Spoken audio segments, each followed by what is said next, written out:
like to introduce Charlotte Jones to you. Charlotte, wave. Hello, Charlotte. Charlotte is the 2021 WAR president of our association. And Charlotte, I'd like to turn it over to you now to introduce our trainer, Mark Given. Hi, good afternoon, everyone. And thank you, Russell and Cutco for sponsoring this leadership opportunity. And I just also want to take a moment and thank each of you who have joined us today. Because if you're on this Zoom meeting, it is because you have taken time from your busy schedules and obligations from work to family and friends and everything else going on in the world to volunteer your time to the association, whether it be on the board or servicing through one of our great committees. So thank you to each of you for being here today. And we are looking forward to a wonderful presentation with Mark Given. And just to give y'all a little bit of background on Mark, I want to share with you a little bit about him before we get started. So Mark, you can sit there and smile and, and listen all about yourself. And let me know if we get anything wrong, okay? Deal. Mark has lots of hair, and he is. Yeah. So Mark grew up in a rural Ohio town, headed to North Carolina to finish college, and resides in a small North Carolina community with his wife of 42 years. Congratulations, that's wonderful. After his education, Mark has spent the past 20 years as a philosopher, speaker, teacher, coach, and author. Mark is an Amazon #1 best-selling author and is best known as the author of the best-selling Trust-Based Philosophy book series. He has been a featured guest on dozens of podcasts, radio shows, and media centers worldwide, and writes articles for the online Money Inc. website. His personal blog, Mark's Minute, is read by thousands of people across the world every Wednesday. Mark knows how to identify the practical and simple lessons that grow people, their businesses, and their lives and their future. Mark has spoken or taught at more than 1,200 events and programs over the past 15 years on leadership training, sales mastery, personal and business success, and trust-based networking systems. And he has shared his philosophy with tens of thousands of people and hundreds of businesses across the world. We are genuinely very fortunate to have you here with us today and to be able to listen and gain some insight into some things that certainly will help us personally and professionally. So with that, I will turn it over to you, Mark. Thank you. Thank you, Charlotte. Thank you very much. So let me just add to that, just one little thing that probably is pretty important. I've been a realtor for 21 years. And president of my local association twice because I'm in a smaller association, been a state president of the CRS chapter, served on a number of different NAR committees. And so I'm a realtor, just like all of you. So at least I have, the nice thing about speaking to realtors is I understand what you're going through, especially even today. So I'm glad to be here. Charlotte, thanks for having me. I'm so glad that all of you are here. I'm going to take just a moment and pull up some slides so that we can get started. You should be able to see that now. So here's how it's going to go today. Obviously, we're here today from 1 till 4. We're going to break this up into 3 different pieces. 2 of them are going to be part of the Trust-Based Leadership Program. The third program is going to be about help. We all teach, no matter whether we're a president or a committee leader or chair, or we are an actual teacher in a classroom. Some of you are doing that. We're all teaching. That's what we do as leaders. And so the last section is going to be about the things that we need to know, the best way to help people understand so that we can deliver the messages that we're trying to do. We're trying to motivate, but then we want people to take action and improve their lives and their circumstances. So the first two sections are going to be on trust-based leadership. The third section is going to be on how adults learn, how your brain works, and how you can help other people and kind of help them, guide them to down the path that you want to be. And everybody will benefit from that piece too. So we want you for all three. We're going to go for about an hour. I'm going to go a little less than an hour now because it's already 1:18 by my official clock here. And we'll take a 10-minute break, and then we'll go another hour. So we'll take a break. And so we'll do trust-based leadership. We'll take a break, trust-based leadership, take a break, and then we'll come back and we'll do the how adults learn to wrap up the day. So just know if you've got something to write on, I'd like for you to just grab, even if you got the handout. I hope you got the handout. If you got the handout, the number is not on the front, right? It's on the how adults learn one, but not on the trust-based leadership one. So you should have gotten these. Some of you printed them, some of you didn't. Some of you have them on your iPhone or iPad, and that's okay too. But let me give you my cell phone number if you've got your pencil or a pen right now, and I'll tell you why in a second. So write down my number. It's 252-536 1169. So it's 252-536-1169 or 252-536-1169. Now, why am I giving that to you? Because of the way my brain works, I don't multitask well. And so I'm a very focused and driven type personality. And so when I have the chat box on, I cannot read that and function and communicate well at the same time. So just know that if you type something in the chat box, Rita already mentioned this. Some of you may have heard her say this.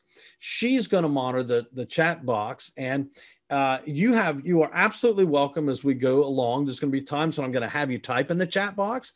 There's going to be some times where I'm going to invite you to speak. There's going to be one time I'll put you in a breakout group for just a few minutes. So if you have something that you want me to know and know that it may not get seen in the chat box, send me a text message, because during the breaks, I will check my text messages. And if you have a question that is personal and you want me to respond back personally, I'll do that. If it's something I feel like should be shared with the group, and I'll ask your permission first, then we'll do that also. So use the chat box. That's great. Rita will be monitoring that, but you absolutely have my permission to send me a text at 252-536-1169. And you can ask me anything you want. And that's not just right now during the next several hours we're together. That's anytime. Once we're friends, we're always friends. So just know that I really grew up in a little Ohio town way back, a long time ago. I'm not a kid anymore. And this is a picture of me when 1974, when I was graduating from high school. I really did have hair then, right, Charlotte? And just a little skinny kid. I'm not that skinny anymore. And boy, you know what? I had my whole life ahead of me. And here's what I'm thinking now. At 64, I'll be 65, that magic year now where I get some medical assistance from the government if I choose to accept that just know that I feel the same way today. All these decades later, I still have my whole life ahead of me. And you do too. What's interesting about that as a leader is that as the world changes and as you step up, we have this tremendous responsibility to tune in and to pay attention. And our role as a leader in your association and your committee, outside of your company, with what you're doing with the Williamsburg Area Association of Realtors, your responsibility is to them when you sit in those meetings and when you serve them on committees or in an office. You're elected by the masses, and your role, you have to take that hat off of your personal agenda, and you have to be able to understand that now we have to serve the whole group. So what's interesting about that is, as a leader, the status quo always changes. It always changes. We've seen in our lifetime how the status quo has changed.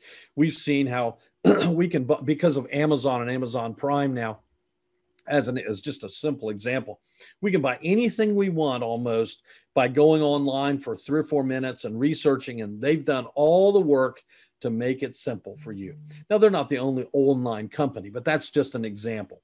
Airbnb is an example for you in your world. Certainly, how many people now, they don't rent a hotel room in your area. They rent an Airbnb. And it's just like it was back in the, say, 40s, 50s, 60s, when somebody would walk by and see a sign on a house that said room for let. The only difference now is it's out there for the world to see on the internet. As a leader, it's really important that we pay attention to what's happening in the world with trends as it relates to the industry that you're in, because the status quo isn't the same. We're going to talk about that. With COVID-19 as a leader, look how it's changed and going on.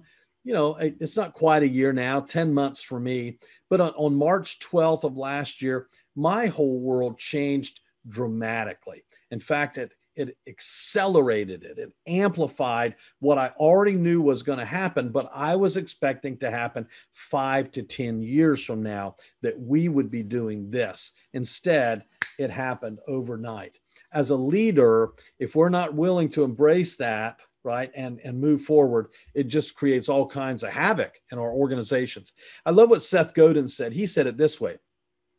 He said, whatever the status quo is, and the status quo is going to change again, right? I mean, here we are in COVID, but as we come out of COVID, it's going to continue to change. So Seth said, whatever the status quo is, changing it gives you the opportunity to be remarkable. And when I say you, I mean that you, but I also mean that you as an individual have a responsibility to your organization and all those people that you serve. So we're going to go down the path of leadership today. We're going to talk about 5 different sections over the next couple of hours. The one thing, that number one, so 1, 2, 3, 4, 5, number one is we'll talk about goals. Now, of course, we can talk about your personal goals of sales increases, but we also need to talk about how do we help the members, those that you serve, get consistent training so that they're not stuck in the status quo, but they can move forward. The turnover in real estate and the realtor industry is really pretty horrendous.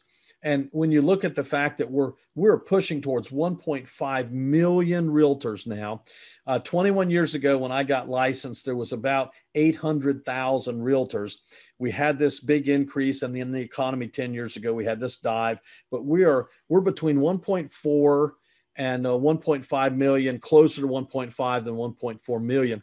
And you have a tremendous amount of responsibility in your local area to help these realtors succeed, because there's a 50% turnover in the industry over 5 years. Now, that's not licensees, that's realtors. So the second thing we'll talk about is, what date would you like those things to happen? So let's talk about goals for a moment, and then we'll talk about a specific, right? When do you want to see that happen? So we'll talk about how to make that happen. Then as a leader, we'll talk about what's true, right? Because of that, what would be true on that goal date? If you can see it, you can make it happen. Often, some things you can't control, but you'll be amazed at how many things you can actually help move along the way if you set the goals, if you're clear on the timing, and then you can see it as if it's already happened. Then number 4 is, what do you have currently in place that's not supporting that goal? What's holding you back? It could be people, it could be circumstances. And then the 5th thing we'll talk about before we finish this section over the 2-hour period is, what can you do immediately to begin on that goal, right? How do we get started? Because, there's a process to success, and it's not as difficult as we often make it. It's decide what you want, write it down, create some kind of plan, estimate the cost. And if you're willing to pay that cost, then you don't let anybody steal that from you. You press forward. So we might touch on that too. So let's start with number 1. But there's an old Chinese proverb as I begin that says this, that sometimes leadership is planting trees under whose shade you will never sit. Great leaders understand that really your role this year in 2021 is to plant those seeds, to plant those trees. You may not see all the fruits of your labor. You may not even get credit for all of the great things that you put in place. But great leaders understand it's what you create, right? Even when you don't get credit, hopefully you will. But if you don't, you still should press forward. So number one, let's talk about what's your goal. Now, I ask you to get out a pen. I hope you got something to write on. Hope it's right near you, because I'm going to give you a task right now. I'm going to give you about a minute to think about it. I want you to answer this question as a leader in your organization. Write down January 12th, but I want you to write down January 12th, 2022. That's 1 year from today. Now, barring a tragic event, an unexpected illness, something that you can't predict or you certainly probably don't want to happen, you're going to see 1 year from today. It's going to happen. So here's my question. I'd like for you to write down 1 or 2 or 3 things. Now, let's focus on your responsibility. There's many ways that you could do this, but let's focus on your responsibility and leadership right now and answer this question. What would have to happen in the next 12 months, 1 year from today, for you to feel happy with your success or progress? Now, just know that as a task later on, you can answer this question, and probably should, about your own personal desires. But I want to be quiet for about 30 seconds to a minute right now and let you answer that question. What would have to happen in the next 12 months for you to feel happy with your success or progress in the role that you're filling right now? Write it down. So I'll be quiet about 30 seconds or so.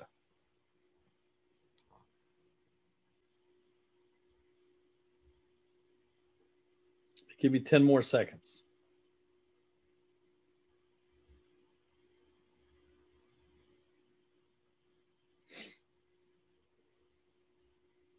Okay, now keep that someplace handy, because we're going to come back to that in just a little while before we're done talking about leadership.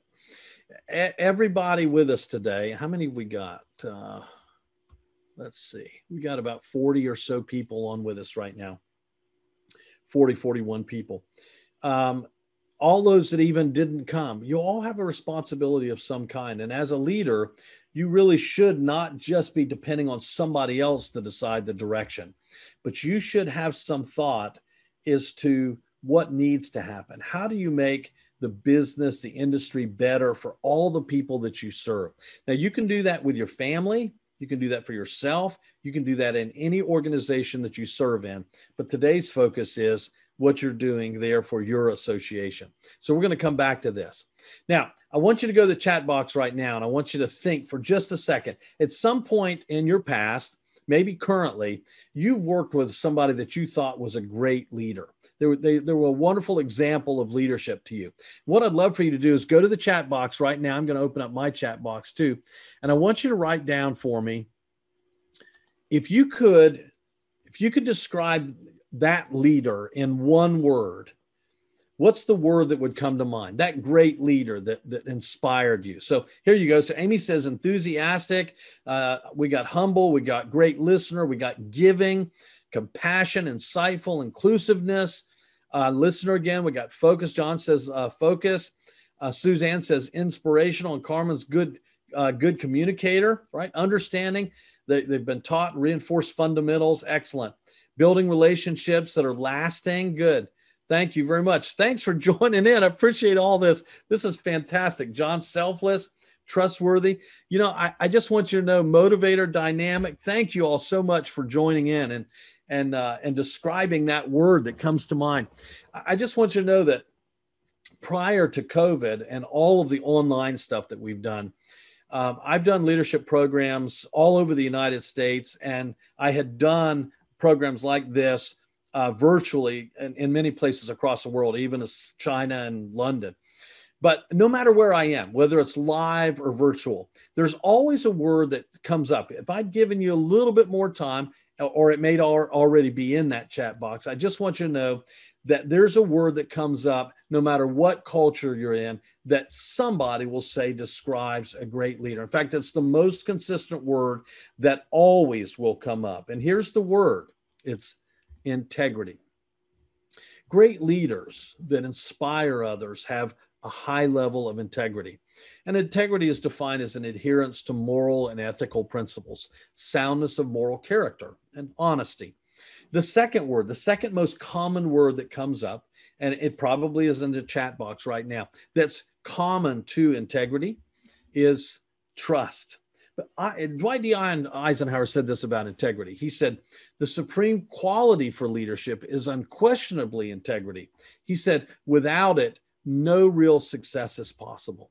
It's critical that we have, as leaders, that we have a high level of integrity. People know that they can count on us, that they get, right? What they see is what they get. And we'll talk about that a little bit more. The other word that I mentioned was trust, which is a very important word to me because I write about trust. I've written 10 books now, Amazon #1 best-selling author. I never really planned on that, but I'm grateful for that. And probably, across the world, what I'm known for now, most of all, would be what I write about in trust and all the different books about trust. And here's the definition of trust. It's a noun and a verb.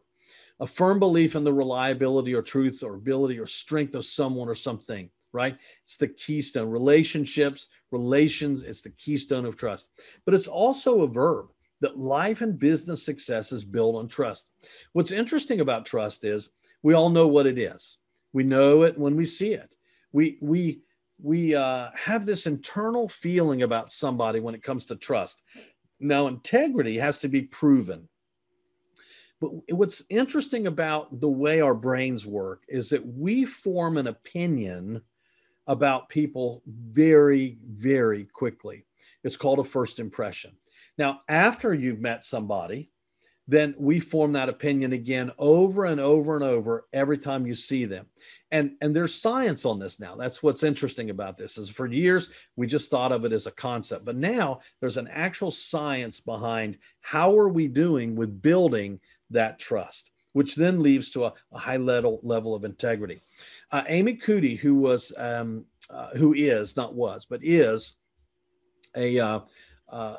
scientist at Harvard University. They spent 15 years studying the importance of trust, and it relates so well to what we're talking about today with leadership. She wrote this wonderful book called Presence, Bringing Your Boldest Self to Your Biggest Challenges, and she did a terrific TED Talk on this. But let me just give you the little Cliff Notes version of what she wrote in the book. Here's one of the things that she said, which is really important to all of us as a leader, because everybody doesn't know us. We have to get right. We have to have the opportunity for people to get to know us. Here's what she said, and her group that were researching this.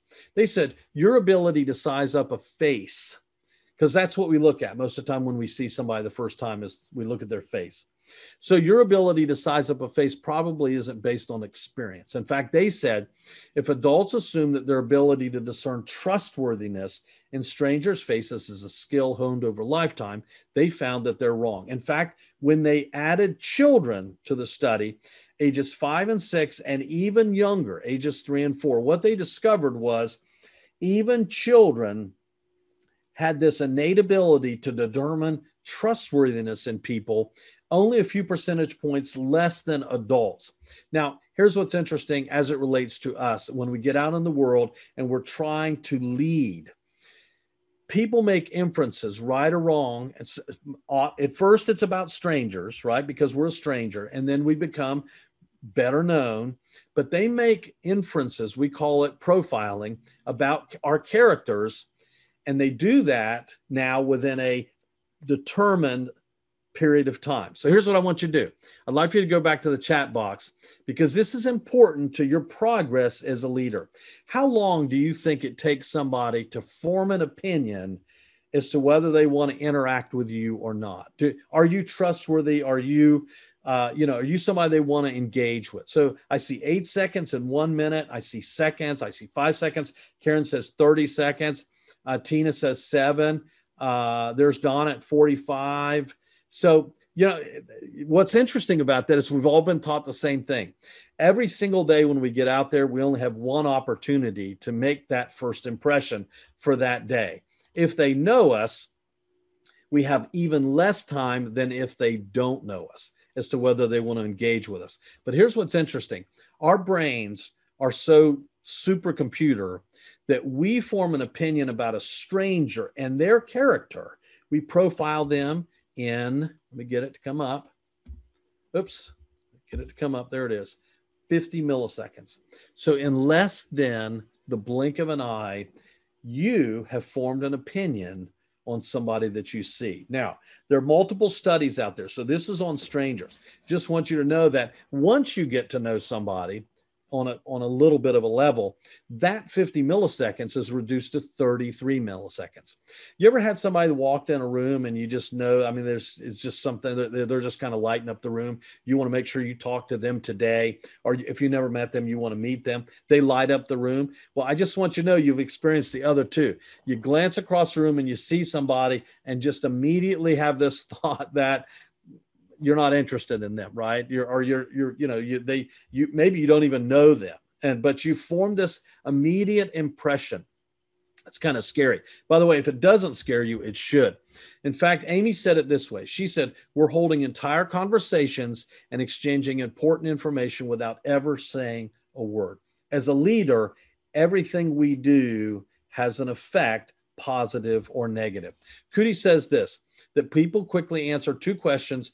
First, when they first meet you, and then as they get to know you. Can I trust this person? Can I trust you? Can I respect you? Right? And psychologists refers to these dimensions as warmth, that's the heart, right? And competence, that's your intelligence, respectively, right? Warmth and competence. And ideally, you want to be perceived as having both. Now, let me ask you a question. Let me get you to go back to the chat box again real quick. Of the two, which weighs more in the science of building, maintaining, repairing trust? Is it warmth or competence? What do you think? Let's just get a few of you to jump in. Alex says warmth. Megan says warmth. Sam says warmth. Cheryl says confidence. Maybe competence is probably what you meant. Vicky is saying warmth. Now, here's what's interesting. I'll show you exactly what the study said at Harvard. But we focus most of our time always trying in the world to show competence. But what the world is really forming this strong binding connection with us on is not competence. It's actually warmth. In fact, it's critically important. Harvard's 15-year study showed this. It's more crucial to our survival to know whether a person deserves our trust. And can I trust them? And we decide that more often based on, are they a caring person? In other words, if they're smart, we love that and we appreciate that. But what we really want are people that are good people, right? We want good people. As a result of some of this, and while I was writing, my books, and I've got a new book coming out pretty quickly called Trust Based Entrepreneur. I wrote something called the Pyramid of Trust. Let me just run this with you really quick, because as a leader, it's important as it relates to what we're talking about. Just know that you've never been taught this before. This is brand new to you. The science of trust that actually shows that there's a pyramid of trust. The first thing is this grand opening that Harvard has studied, spent 15 years on. How quickly do people form an opinion on us? And you learned that. But see, once we get beyond the grand opening, we go to the next level in leadership, right? To build this trust, it's called rapport. Rapport is built by being a great listener. You talk less and you listen more. Great leaders are great listeners. I hope you wrote that down. Great leaders are great listeners. They don't stomp all over you. They don't interrupt you unkindly or brutally, right? They let you talk. They hear you out. They listen to what you have to say. My dad taught me years and years and years ago that the correct principle or the correct ratio is a 90-10, which is very incredibly difficult to practice.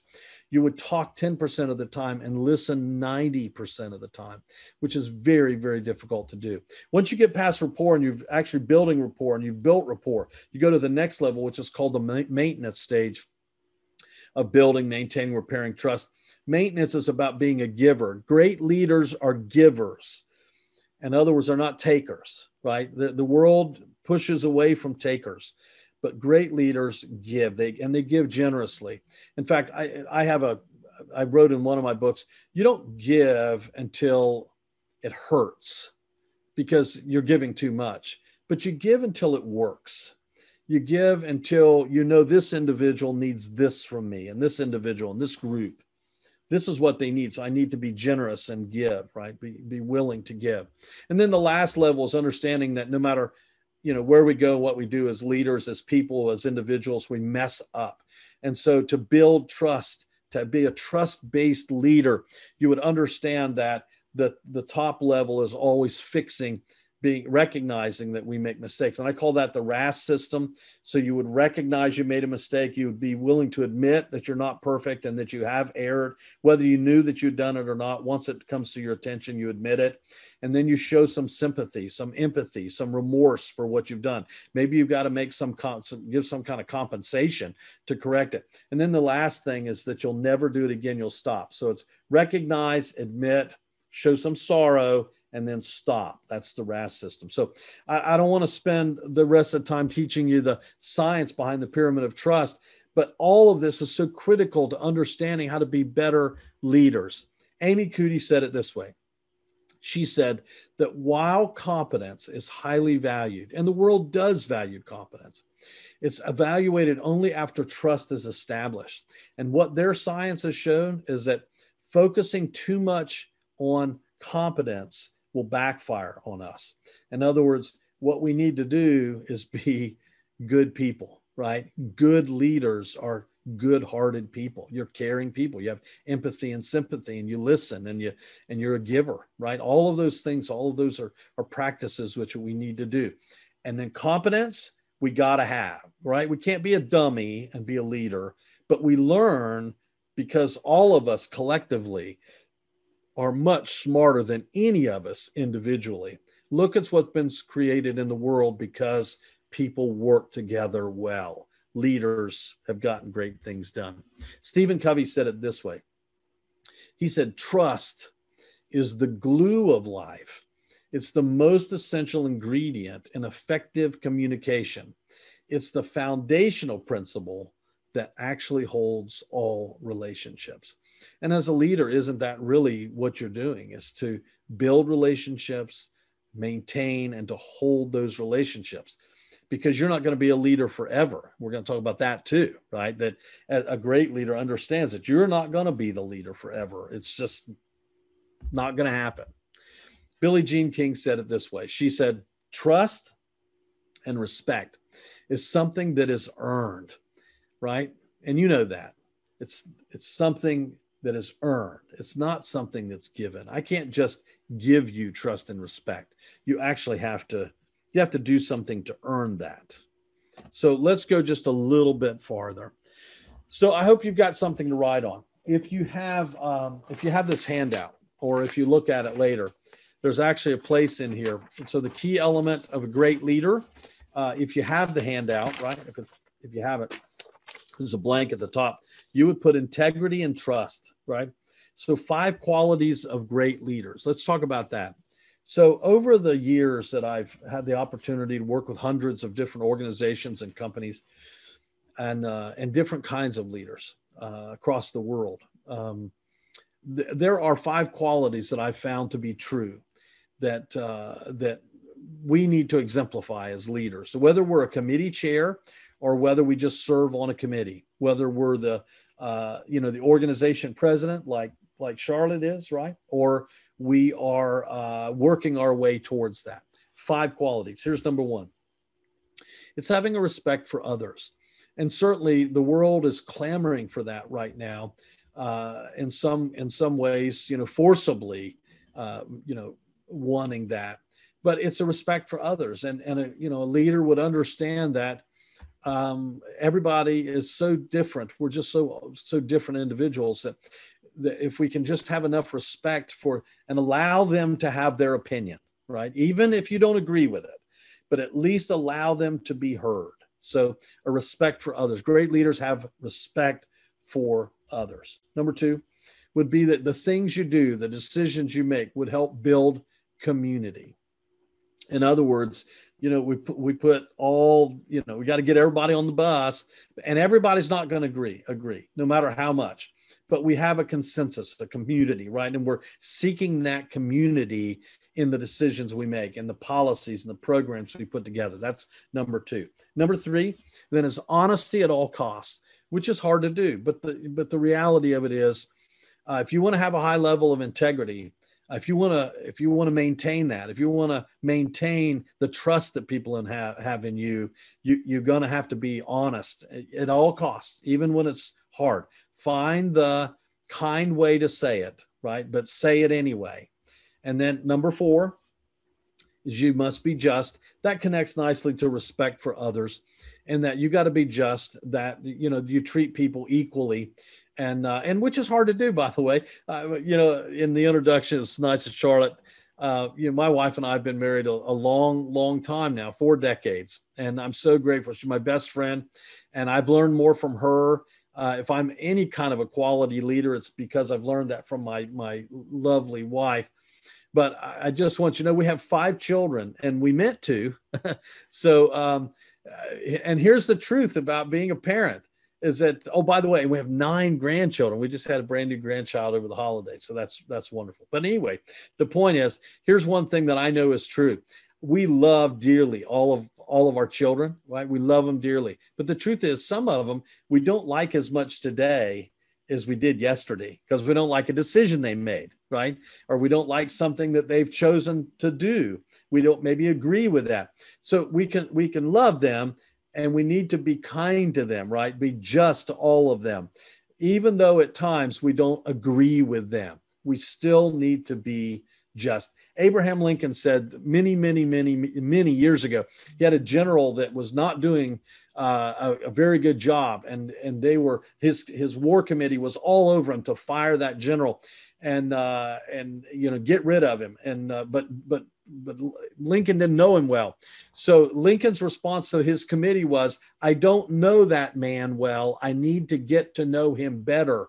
So he was trying to be just in the fact that he would give him an opportunity to try to understand him better before he just, gave him the boot. And so that's not easy to do, but be just. And then the last thing, number 5, is service. Obviously, as a leader, see, you've stepped up and you volunteered. Now you got to know, what you got to do is be willing to give up some of your time. Every time you say yes to something, you're saying no to other things. And as a leader, when you say yes, that means one of your responsibilities is not just to take the credit, but to jump in and serve, be a part of the solution. So 5 things: respect, community, honesty, justice, and service. And that'll help make you a great trust-based leader. Let's go just a little bit farther. I have found that there is a difference between a leader and a manager. Now, some of you probably have heard something similar to this. If you haven't, I hope you have. If you haven't, it's time you did. There's a big difference between a leader and a manager. Leaders understand that their responsibility is to drive and to collectively motivate, to inspire towards the future. It's the vision for the future. Leaders focus on vision, right? Their job is to clarify where we're headed and where we're going to go. Managers turn talent into production. So managers handle the day-to-day tasks. So I just want you to know that you've had leaders before that their leadership style was to micromanage everything. And I just want you to know that when I'm working with companies and organizations, I'm trying to help leaders understand that's not their role. That's what managers do. In fact, when you're a committee chair, your role as a committee chair, as the leader of that committee, your role as the leader of the organization is to see where that organization needs to be going. And then we work to make those things happen.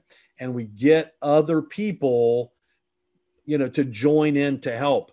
Because sure, you're going to do some things. That's the service part. But your greater role is to see where you're going, to inspire people to help you get the organization there. Managers turn that talent into production. They're the ones that take hold of those, all those day-to-day things that need to get done and make them happen. So there are 5 critical steps that I believe to becoming a trust-based leader. We're going to do this. When I get through these, we'll be about ready probably to take a break. We'll see if maybe we're not. So I hope you got your pen, because I want you to write these down. 5 critical steps to becoming a trust-based leader. Number 1, it's a clear vision. And I really believe this is true. If you don't take the time to establish and envision what you want, right? That's the January, right? 12th, 2022. How in the world are you ever going to know when you got there or if you succeeded? The vision starts with the why. Why would you do this and not that? Many leaders make mistakes because they have too many things that they want to do. As a committee chair, as a leader of an organization, as a leader of a company, you'd be better off to work really hard on 1 or 2 or 3 things than to have many, many things that are so diluted that you don't get anything done. That's clearly what happened with Apple, right? When Steve Jobs was left and was fired, what did he do when he came back? First thing he did was he got rid of hundreds of products that they were working on, and he focused on the key products, and look what they've been able to accomplish. So the vision starts with the why. Now, I like using a vision board and mind mapping. I actually can't see it because of my backdrop, but right here to my left, I actually have a vision board, a goal and vision board here. And I have one back on the door to my bathroom that goes out of my, I call it the bullpen because I love baseball. So anyway, I have one there too, and so that I can look at these regularly. This is the stuff I need to see on a regular daily basis. The stuff back there are the next things, right? So number 1 is a clear vision. If you don't take the time to establish and envision what you want, how will you know when you've succeeded, right? The vision starts with why you would do this and not these other things. For me, it's why, if there's 5 things that I'm envisioning for 2021, which one, why would I put this one on here first and leave some of the others back there for later? Let's work on this one, right? Number 2 then is a solid strategy. Plan your work and work your plan. Now, a little while ago, I told you there's really only 4 steps that every leader needs to succeed in yourself, in your life, in your organization.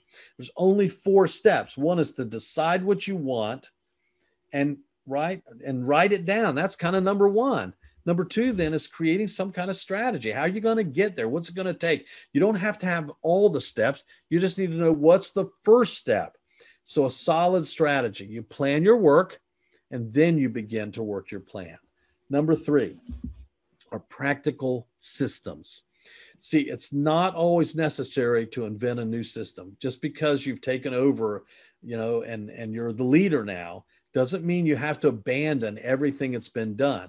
Now, it doesn't mean that you have to keep doing everything that's been done too, but it's not always necessary to invent a new system. Often, the most effective system has already been created for you. Now, maybe you need to tweak it, but use it and save yourself the time and energy of having to try to recreate something new. Only when it's not working do you go to the drawing board to recreate something new. Now, look up the word mind mapping. If you've never used or heard of mind mapping, look that up. That's a great way that if you have to come up with a new system, a new idea, you can actually help think through what has to happen to get all these things done. So number 3 is a practical system. Number 4 is consistent execution. You got to put the right people on the bus. Now, in some cases, having been a leader that was elected in multiple situations, I understand sometimes you don't always have a choice as to who you're working with. But you got to put the right people in the right positions or give them the right responsibility. So make sure they have the right tools to get the job done, to consistently and constantly reevaluate numbers 1, 2, and 3, right? Numbers 1, 2, and 3 were clear vision, practical systems, and undeterred focus, right? Because you want to make sure you keep people on track. Now, what that means is that even with COVID, you need to be meeting on a regular basis, and not have these long drawn out. Why have these long meetings? Just get it done, right? So you're just checking on consistent execution. We have these things done. Where are we at? Do you need some help? Do we need to put somebody else on the bus? Do we need to get somebody else to help you or maybe take over for you because your circumstances have changed? So number 1, clear vision. Number 2, practical systems. Number 3, undeterred focus. Number 4, consistent execution. And number 5, an undeterred focus. Don't begin a new project, right? Or step onto something new until you've accomplished the first one. Now, Stephen R. Covey actually wrote a wonderful book about this called, Doing the First Things First. And of course, Covey wrote The 7 Habits of Highly Effective People. If you've never read First Things First, actually, if you look in the handout that I gave you on the page probably 4 is my current recommended reading list. Now, I don't actually have First Things First on here. I do have the 7 habits on here. But for you as a leader, I would recommend that maybe you would write that on that list, right? You would add that one too. First things first, undeterred focus, right? Don't get distracted with all these new things, new ideas. Now, when the world changes, status quo changes, right? Then we have to get outside the wake and maybe do something different. But undeterred focus, if things are still status quo, press forward. So those are the 5 important things. Now, I just want you to know before we come to the next principle, we've actually reached a point that it really is time to take a little break because you've earned that. And let's see. Let's show you this one. I just know this. I know that one of the important things as a leader for you to do is to surround yourself with people that not only want to succeed, but they want to help you succeed. They want to help see the organization succeed because you've worked together. And what's really cool about that is that when you surround yourself and you're surrounded with the right people, great things can happen, and we can press forward and make, we see things, that miracles that we didn't even expect, we didn't anticipate, wonderful things. And it's just great to be a part of something when other people are celebrating with you, right? And encouraging you and pushing you along. It's like this.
I love that. So, hey, I've got 2:01. So let's take 10 minutes right now, and we'll come back at 11 minutes after 2. So go get your messages done and do all the things you need to do. I'll see you back here at 2:11. Have a good break.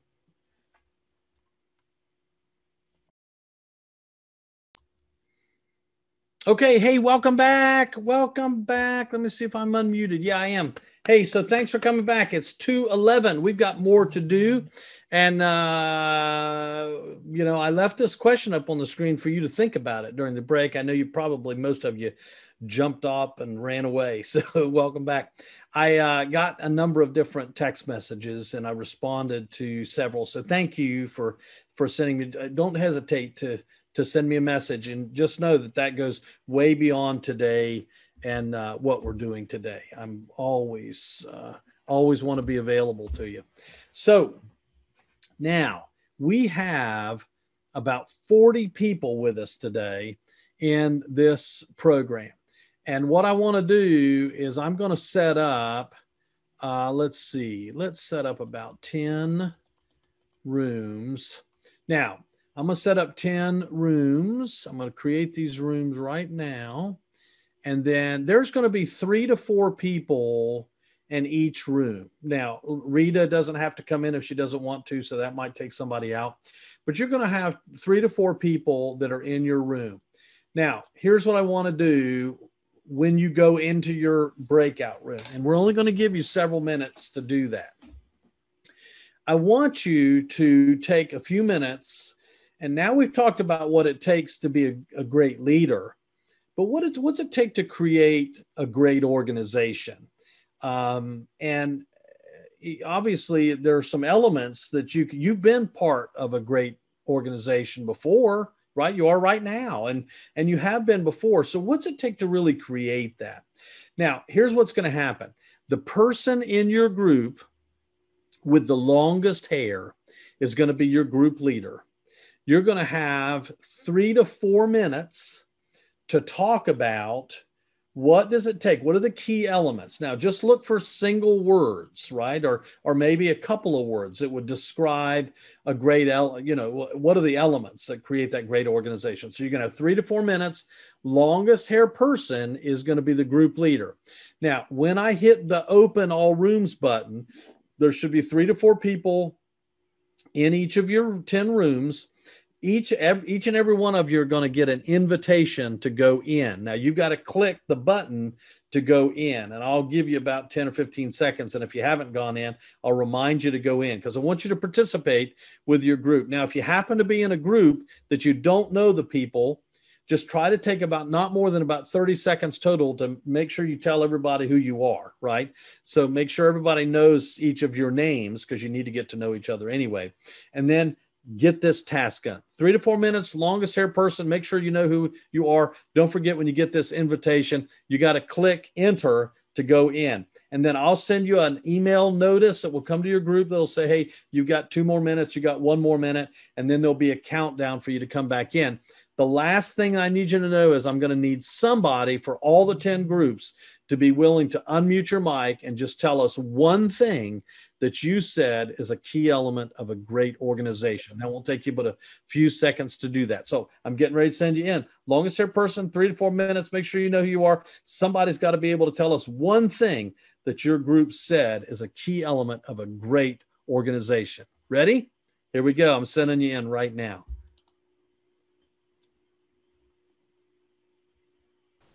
Hey, we got everybody back. I'm glad that you came back, right? You didn't have any choice because I made you come back. So here's what I want to do, if you would be so kind. In the very first group was Alex, I've got Krisney, and Lynn and Sam. I would love it if one of you from the group, just one of you would come on, unmute, and give us one thing that you said. What's a key element of a great organization? What do you think? Mark, our group concluded that integrity was of utmost importance when organizing or having a good organization. Okay, that's part of it. In other words, if people can count on you, they know that you're going to do what you say you're going to do. Yes. That's excellent. Thank you, Alex. All right, so the next group was Ben, Cindy, John, and Megan. I'd love to hear from you guys. Tell us something that you said was a key element of a great organization. Don't forget to unmute.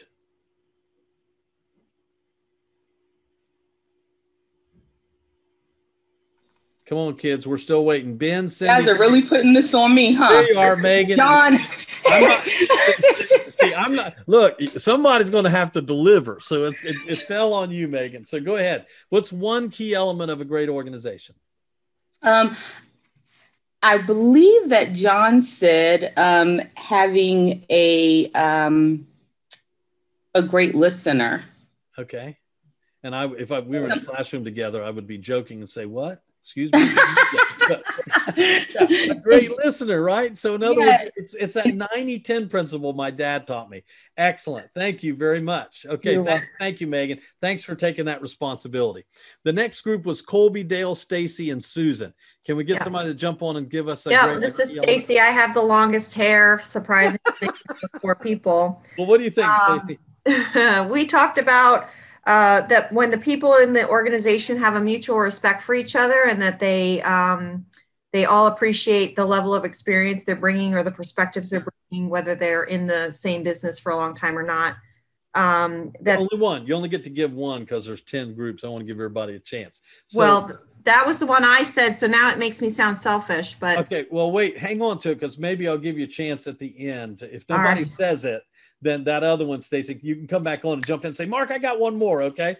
Thank you, Stacy. That's excellent. All right. So group 4 was Donna, Jennifer, Sue, and Suzanne. Can we get somebody to jump in from that group and tell us one key element? Care. Oops. Can you hear me? Yeah. Hey, Jennifer. Care for the members of the organization. Excellent. Yeah. In other words, you put their needs above your own. Excellent. Thank you. So the next group was group 5, and it was Carol and Charlotte and Karen. Can I get you guys to jump in and tell us one? Hi, Charlotte. Hey, Charlotte, how are you? Good. I actually had the longest hair in our group too. We had a wonderful conversation. Thank you. And several of the thoughts that we all shared with each other, we came up with a word, and quickly, some of those thoughts were mutual respect, no games, and being a part of a team. However, the encompassing word was buy-in. You've got to have buy-in from everyone. Yeah. In other words, we better be clear on what it is we're trying to get done. You can't buy in if people are confused, right?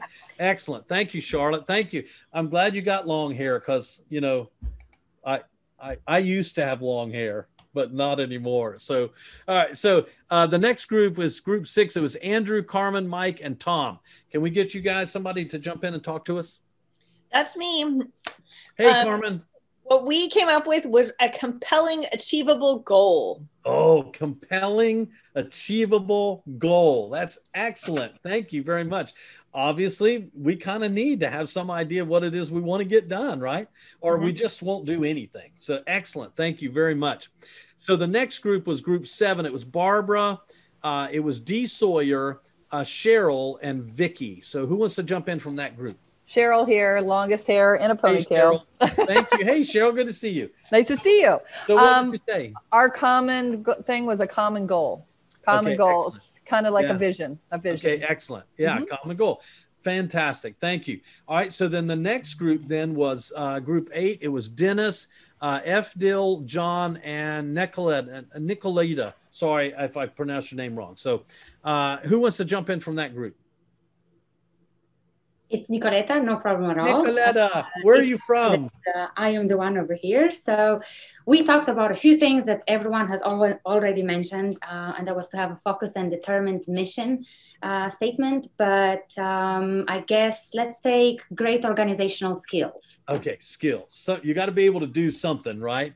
So Nicoleta, I got to ask you, so where are you from? I am from Moldova. Moldova. Yes. Excellent. Excellent. Thank you. Well, you know, I'm foreign too, because I'm from Ohio. So thank you. All right. So group 9, we only have 2 more groups. So group 9 was Margaret, Nan, Terry, and Tina F. So jump in, talk to us.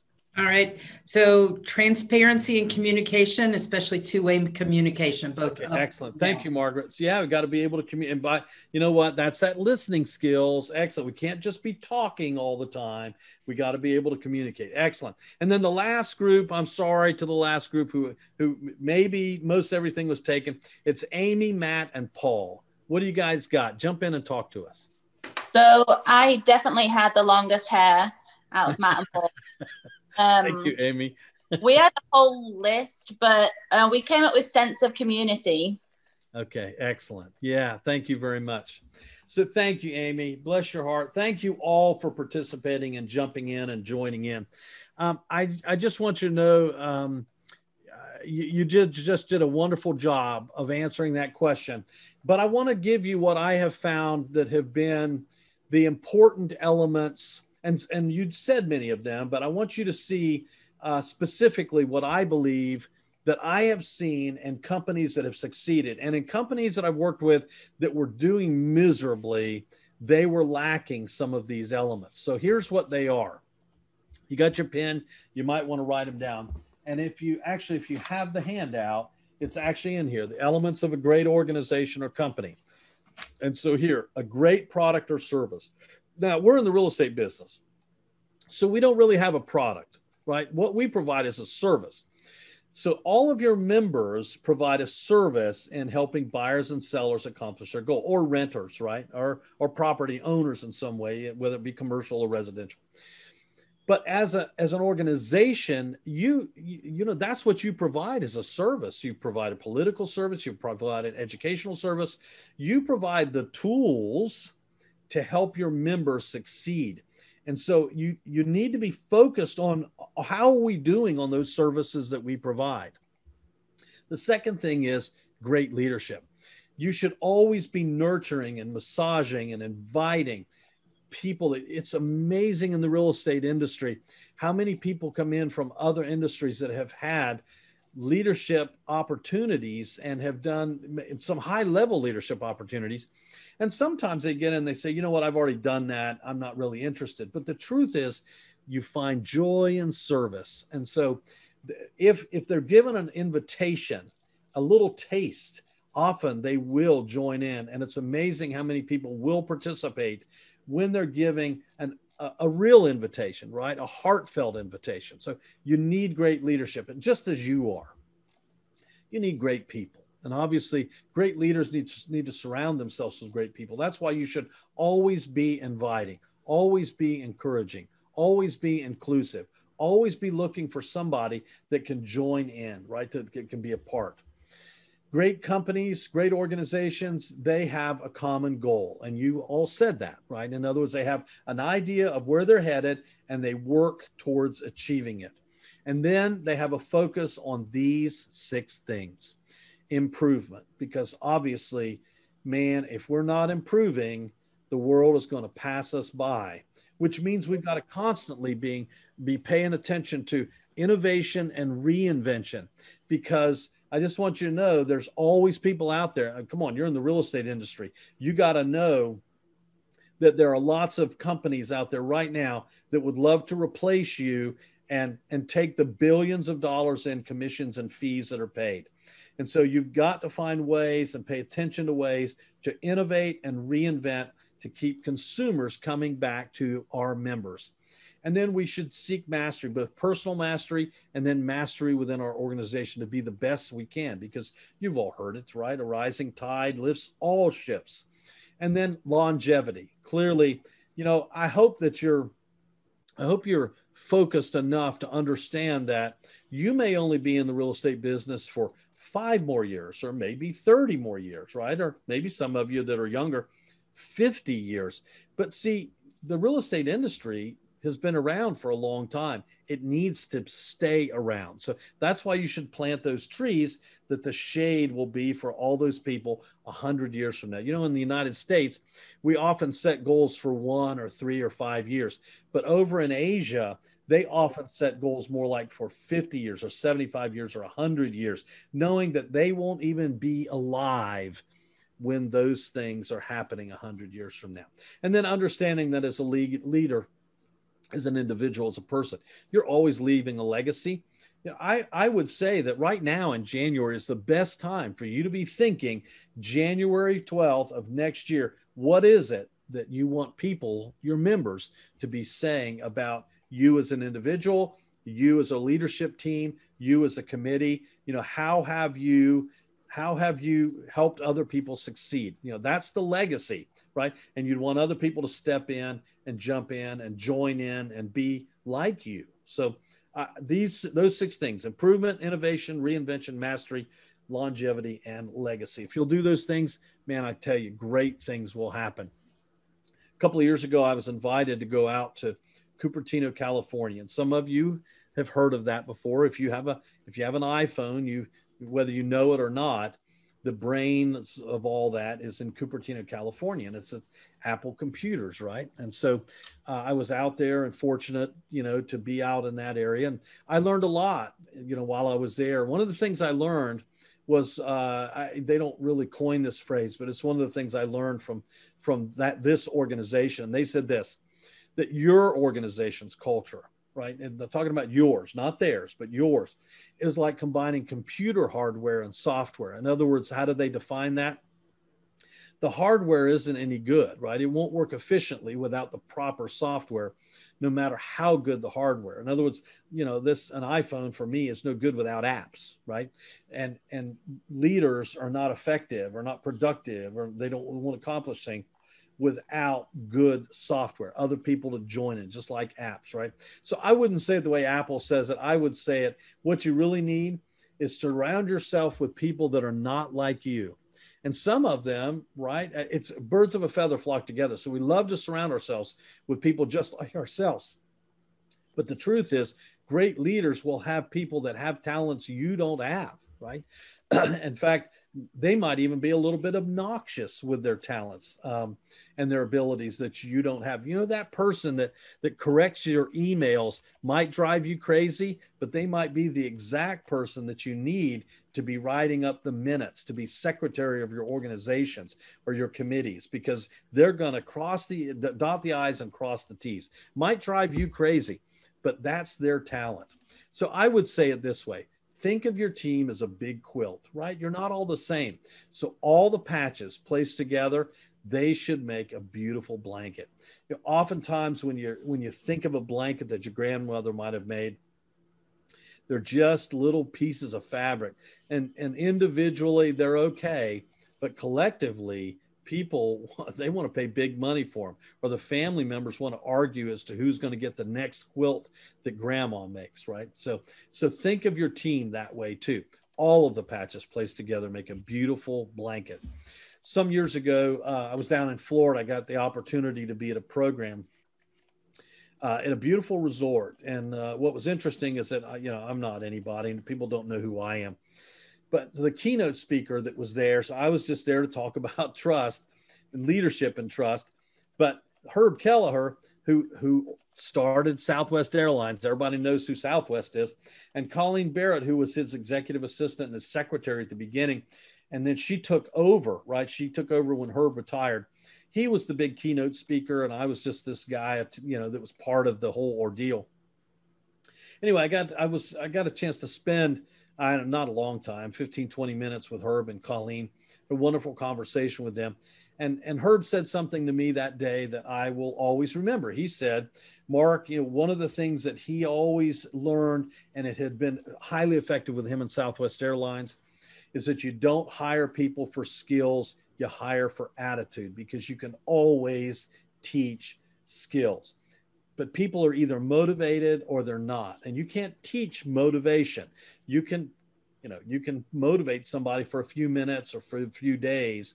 But if they're not a motivated individual, if they don't have that personality, right, you hire for attitude, right? You look for those people, you surround yourself with people, you invite people to be on your committees, to be on those PAGs and those things that can help the organization roll. So I really believe this. There's only two ways to influence human behavior. You can manipulate it, or you can inspire it. You can be a mean, crass, forceful leader, or you can be the kind of leader that people want to follow. You inspire them I can't even get it out, for them to be their best, right? You inspire them to grow themselves, to be better, to be the best that they can be. So I really believe this, that trust-based leadership, it's the ability to rally people, not for a single event, but for years and years to come. And if you're, as a leader of your organization, that's one of the greatest gifts that you can have, is that people that follow you say, I want to be a leader just like you, right? Sometimes you'll get it right, sometimes you'll get it wrong. But the master key is to try to get it right more than you get it wrong, and let other people be smart, right? You don't have to be the smartest one in the room. So we spent a lot of time on just number one. We still got 2, 3, 4, and 5 to do. Let's do them right now before we head into another break. Number 2. So of all the things we've talked about, setting those goals, deciding where you want to be, inspiring people to help, to sail that ship into the, into the, success. The second principle is, what date would you like to have that? So I actually had you do that, right? I actually had you write down a date, but I just want you to know that what I've learned, that companies, great organizations, the way they get things done is that they realize that there's a difference between a mission and a vision. A vision is what you want the world to look like after you've finished doing all the changes. But the mission is what's wrong right now and how are we going to fix it. The mission is the day-to-day stuff. The vision is where we're going to be. Now, you can do this for your own life. You can do this for your family. I'm asking you to consider doing this for the organization.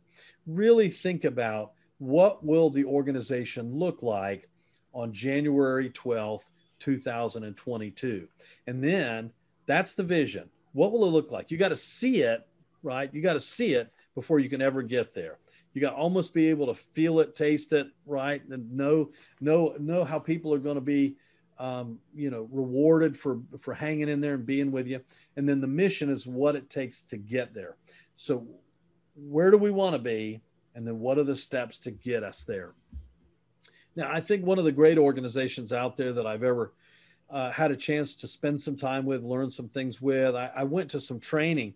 I've never spoken for Ritz-Carlton, but I went to some training by Ritz-Carlton trainers. I went to learn specifically why they are recognized as one of the top hotel chains in the world. Now, they're probably, to some of you, not the best. I have a son that works for the Montage Group, incredible, right? 5 and even 6-star properties, if there is such a thing as a 6-star. But Ritz-Carlton, regularly is recognized as, if not the top in an area, one of the top in an area. They might be competing against Four Seasons or somebody like that. But Joseph Michelli wrote this great book called The New Gold Standard. And I actually read this book after I'd gone to that Ritz-Carlton training on how they are recognized as, a leading, a leader of their industry. Anyway, I don't know if you've ever stayed in a Ritz-Carlton. Some of you may have, some of you haven't. I just want you to know that obviously Ritz-Carlton is not a Hampton Inn or a Hilton Garden Inn or a Hilton. They, even though this is, Ritz-Carlton is owned by the Marriott Corporation, it's not a Marriott, right? It's a Ritz-Carlton. Very different. They intend to be. And there's only one way that I know that creates all of these wonderful stories for Ritz-Carlton. And it's what they call their 6 steps to quality improvement. Now, if any of you have ever been in the military, you'll recognize these 6 steps because it's much like what happens in the military. But I hope you got your pen, because I'd love for you to write this down. Here's what Ritz-Carlton does every single day. Everybody, that it doesn't make any difference if you bake cookies or you sweep floors, or if you're the general manager of the location, there are stand-up meetings that they have every day. Now, why stand-up meetings? They have stand-up meetings because sit-down meetings often include food and coffee and tea, and they get long and drawn out, and there's too much wasted time. But a stand-up meeting for Ritz-Carlton, they understand that if everybody's standing up, everybody just wants to get to the point and get on with it, because they don't want to stand there that long. And so it's kind of a simple principle, but it makes sense. So here's what I was taught by Ritz-Carlton trainers: the 6 steps to quality improvement. When they get in their stand-up meeting, they have this, this open forum. In other words, there's no rolling your eyes. There's no, this person is not as important as I am. This is not the general manager deciding how we're going to do and tell everybody this is what we're going to do. It's everybody participates in the growth and the success of the organization. So the first thing they do when they get together, or when they get to the 6 steps of quality improvement, the first thing they do is they identify and select something that needs to be corrected. I would encourage you to do that. If you haven't already had your first committee meetings, you already know where you are. So what kind of problem really needs to be solved for your members? Identify one of the problems, right? And then the second thing you do is you're going to analyze why there is that problem and what's causing that problem. So figure out what it is. Now, you might have more than one, but just pick one, right? Analyze that problem. Let everybody have a say as to why they feel like that you were experiencing this problem. Then the third thing you do then is you generate potential solutions. Now, once again, this is an open forum. Some of you are going to be more experienced than others, and you're going to say, well, this is the way we've always done it. Or you're going to say, well, this is the way I would do it. Or you're going to have somebody else say, I was with another company, another organization, and here's how we did it. No rolling of the eyes. Everybody gets equal time if they choose to participate. So number 3 is generate potential solutions. Then number 4 is you're going to select and plan a solution. Now, this is where you have to be right. You have to agree. You have to have some commonality on this, that you gotta find one of those solutions that everybody can agree on. And that's the one that's going to be the solution that you're going to attack and get to work to try to solve that problem. Then number 5 is then you're going to implement that solution and put it to work. And of course, you'll measure it along the way. How's it going, right? Was this the right way to attack this? Is there some other way we should do it? Should we go back to the board, right? And rethink this, right? Because what we're trying to do is not working. And then number 6 is you'll just evaluate the solution. So identify, analyze, generate potential solutions, and then select one, go to work on it, and then you evaluate the solution. Now, the only other thing that they didn't put in there that I would say they probably do, right? I've never been in one of their stand-up meetings, is to actually put in a time frame. Now, for Ritz-Carlton, sometimes they recognize that the problem that they're identifying may not even come up for days or weeks, right, or months. And so they obviously have they're not going to do anything on it right now because they don't have that problem existing exactly right now. So they have to wait for that problem to come up again. And so tomorrow they'll have another one, right? They'll work on another one. You can see if they do this 365 days a year, they're working on solutions to problems 365 days a year. No wonder there's so many great stories about Ritz-Carlton that people tell. So I would recommend that if you haven't had a committee meeting yet, don't decide as the chair or as the president, this is exactly what we need to do. Bring your vision that you wrote down January 12th. Bring it to the table and let your committee decide, right? And by the way, I would recommend that you have that same exercise with your leadership team, your committee, your group, right? Let everybody participate in what really needs to be done. It doesn't have to all fall on you to decide. Your job then is to take this vision and make it all happen with putting people in the right place, right? You're not a manager, you're a leader. So that's number 2. If you'll just do those 6 things, man, you'd be amazed at how much you can really get accomplished. And again, don't try to focus on 10 things. Try to focus on 1 thing or 2 things, right? Be very narrow and you'll get much more accomplished as a leader. Which leads us to number 3. Because of that, what's true on your goal date? Again, I've already said this. Think about where you want to be. And I picked that date for you because it happens to be a year from today. You can pick whatever date you want. But because of that, what's true on your goal date? How will it be better? How will it be different? How will you have, changed the world for these people and improve their lives and circumstances if they want to join in? As part of that, as part of number 3, I think there's 5 great questions that leaders ask. Now, many times as I've done leadership programs, and I didn't do this with yours, but I've done this many times when I do it out personally. It's a little different when I can get to do a live in-person class. I ask for some questions, right? And here's what I found are 5 great questions that leaders ask. Number 1.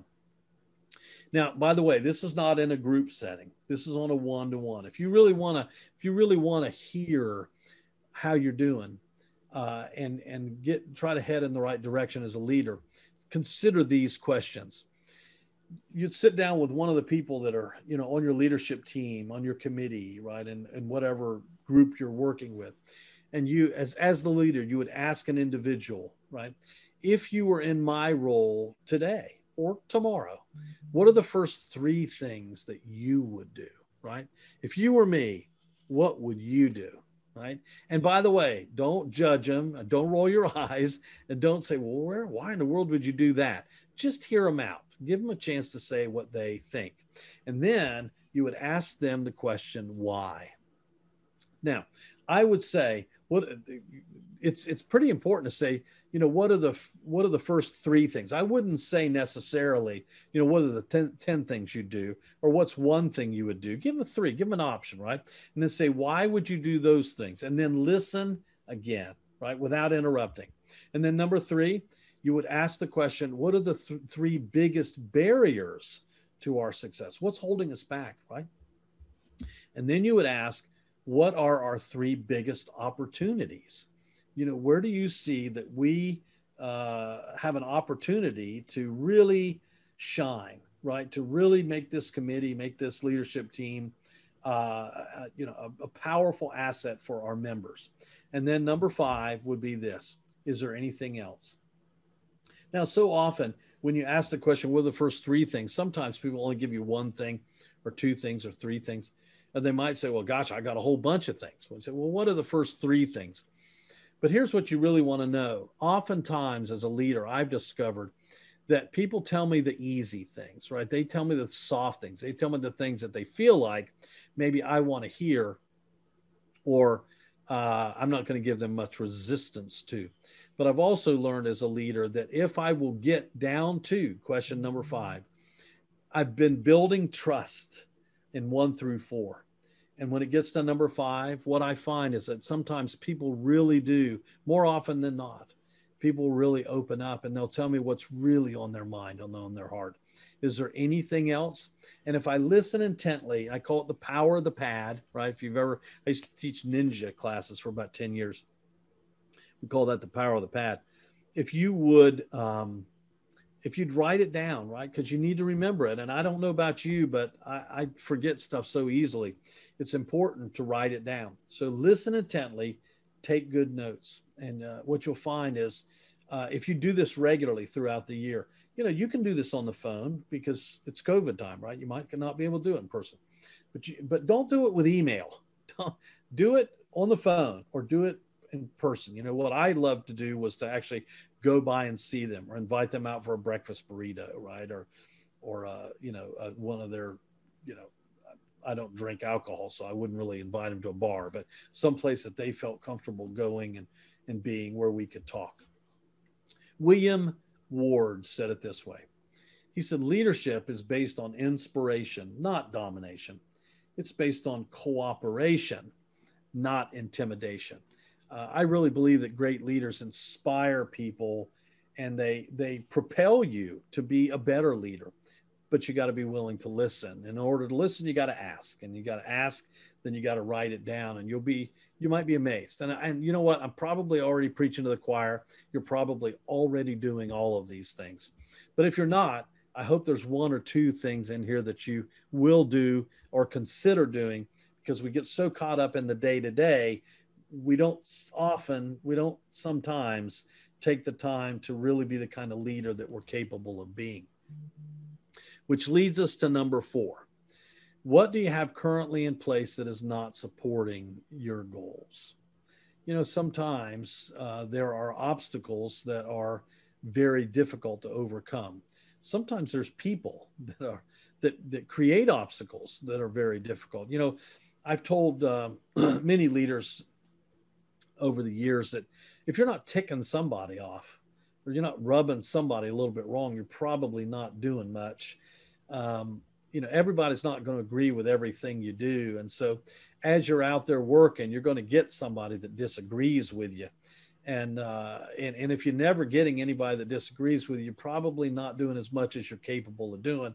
You need to amp it up some. So what do you have in place, right? Or what is there out right there that's not supporting your goal? So let me teach you a principle that I learned some years ago as a leader and as a person, as an individual. We approach our work and the things that we do, both in where we're making a living and where we serve, in 1 of 3 ways. That what we're doing is a job, it's a career, or it's a calling. And what I've recognized in my life is that we have a choice. And we're not doing all 3. It's just the way we're living, right? So if you're doing your work as a job, then you're only doing it for the money. Now, here's what's interesting. Some of you say, well, wait a minute. I'm a chair. I'm not getting paid any money. Well, I've known plenty of people that were committee chairs or were, they threw their name in the hat to become a leader just so that they could get the praise, or they could use it for marketing, or they could use it to amp up their own circumstances. And by the way, you should be able to use your leadership opportunities as a way to build credibility, but not while you're leading, right? In other words, you should never, I hope none of you have just thrown your name in the hat just so that you could say, look at me, right? So if you're just doing it for the credibility or for the money, you might not be doing it for all the right reasons. And if you're doing it that way, if you're actually doing it as a job, you're probably looking at the clock, right? You don't want to participate. You don't want to be involved. You look at the clock frequently while dreaming about the weekend ahead or being someplace else or doing something else. And you probably are pursuing other things, which means that when there's a time you should be available, you're not available because you're making yourself unavailable. Sometimes you're going to run into people that come along that they're just doing it as a job. A career is a little bit different. You define what you do as a career. You have larger goals of advancement, of promotion, of prestige even, right? And that's okay, right? You don't advance your career by, look at what I can learn by serving, right? By being a part of all this. The pursuit of these goals, they often energize you. And sometimes you take all this stuff home with you because you want to do a great job, right? You want it to be done right. And at times, though, you wonder why in the world you're working so hard. And you might even occasionally see it as what in my generation we would call a rat race. In other words, it's exhausting you, right? In other words, you're wondering, yeah, I got to have some help. I don't have enough help. This is killing me, right? I'm exhausted by all of this. But when you can put yourself in a place where what you're doing becomes a calling as a leader, as you know, even as a realtor, right? When what you're doing is a calling, you find your work intrinsically fulfilling. In fact, you see your work as contributing to a greater good. It's playing a role in some larger enterprise, the worth of which is obvious to you, even if it's not obvious to other people. They might even say to you, well, why do you work so hard on that? Or why are you doing that? But you see the difference that you're making. You see how it changes things, right? It improves things, makes things better for people. You have frequent experiences of what I call flow. In other words, time goes by so fast that you don't even realize where it's going. You're not looking forward to quitting time.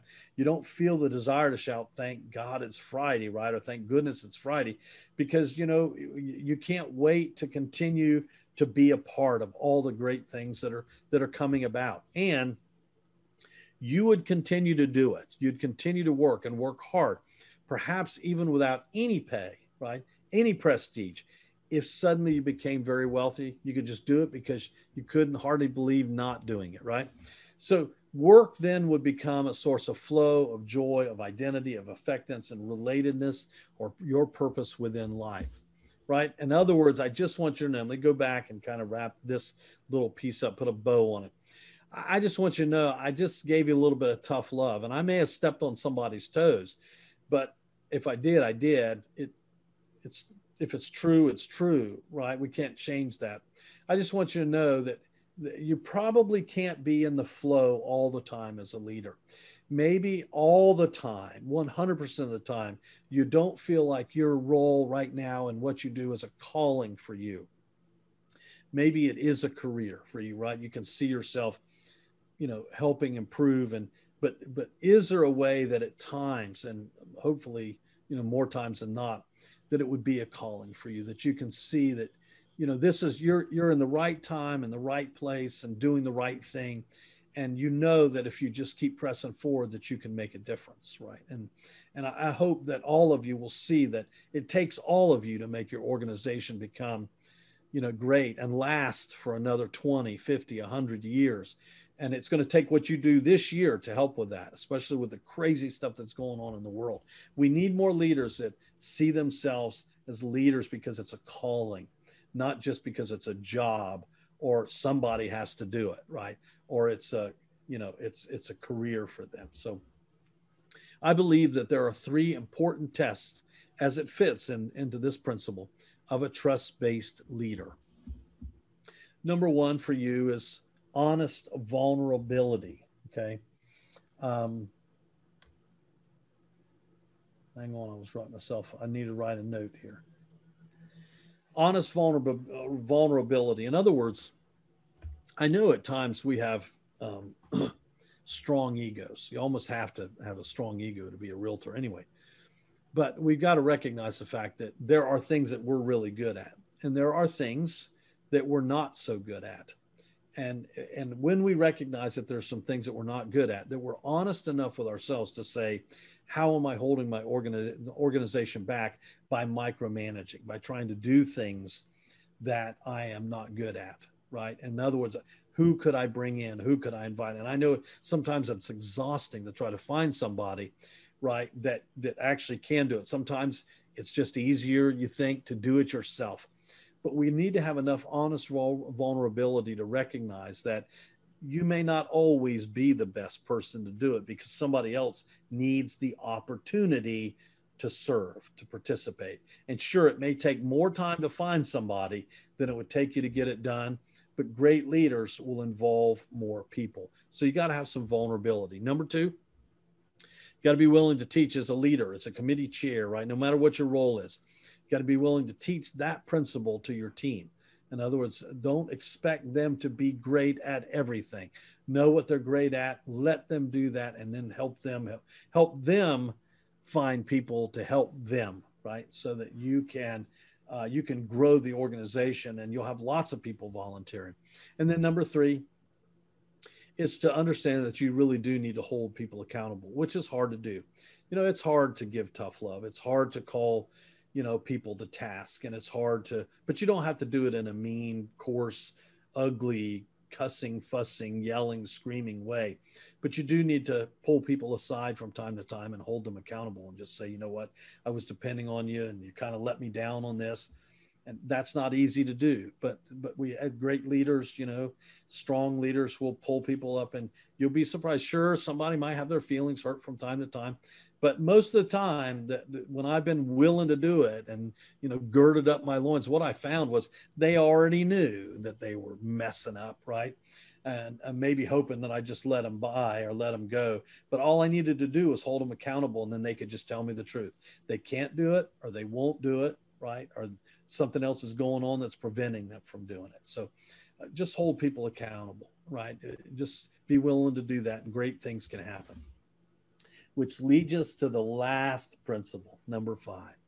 What can you do immediately to begin working on that goal? Now, if we were in a group session someplace, I'd probably take 5 minutes right now and let you sit down and think about that very first question that we did not quite 2 hours ago. And, what would have to happen in the next 12 months to make you feel happy with your success or progress?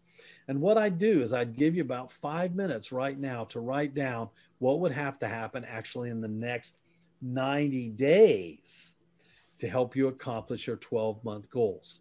Now, with everything we've talked about, that might include some of the things that you would need to do, but it would also might include some names that would come to mind of people that you would need to invite or to connect with or to participate with. It's hard to be a leader because everybody don't want to do it these days, right?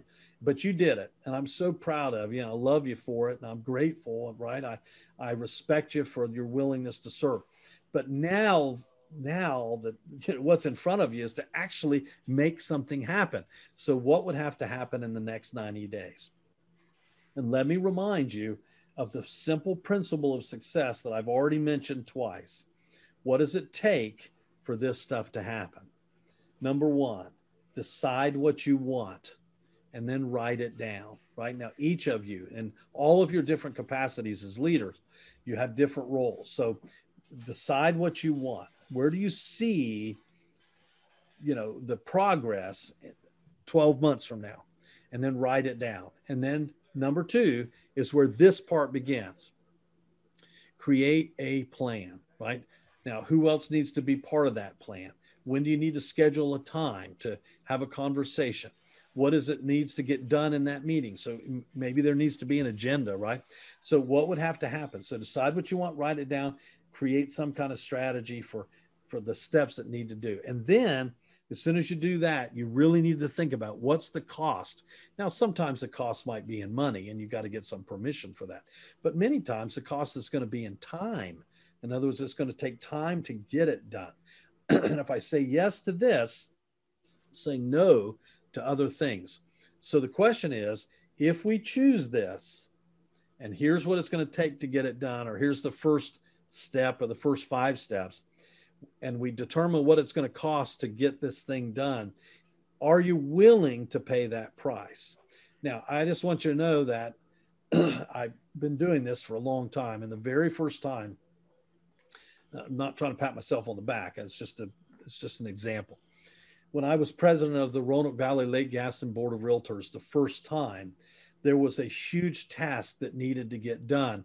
And as we worked on it, I could see that there was no way it was going to get done in 1 year. Our policies and procedures and all our rules and guidelines weren't in place to allow a president to be a president in 2 consecutive years. So I actually went back to the committee and said, you know what, I'm willing to the executive board, if you probably need to talk about this outside of me, but I'm willing to serve as president for 2 years for us to get this huge thing done.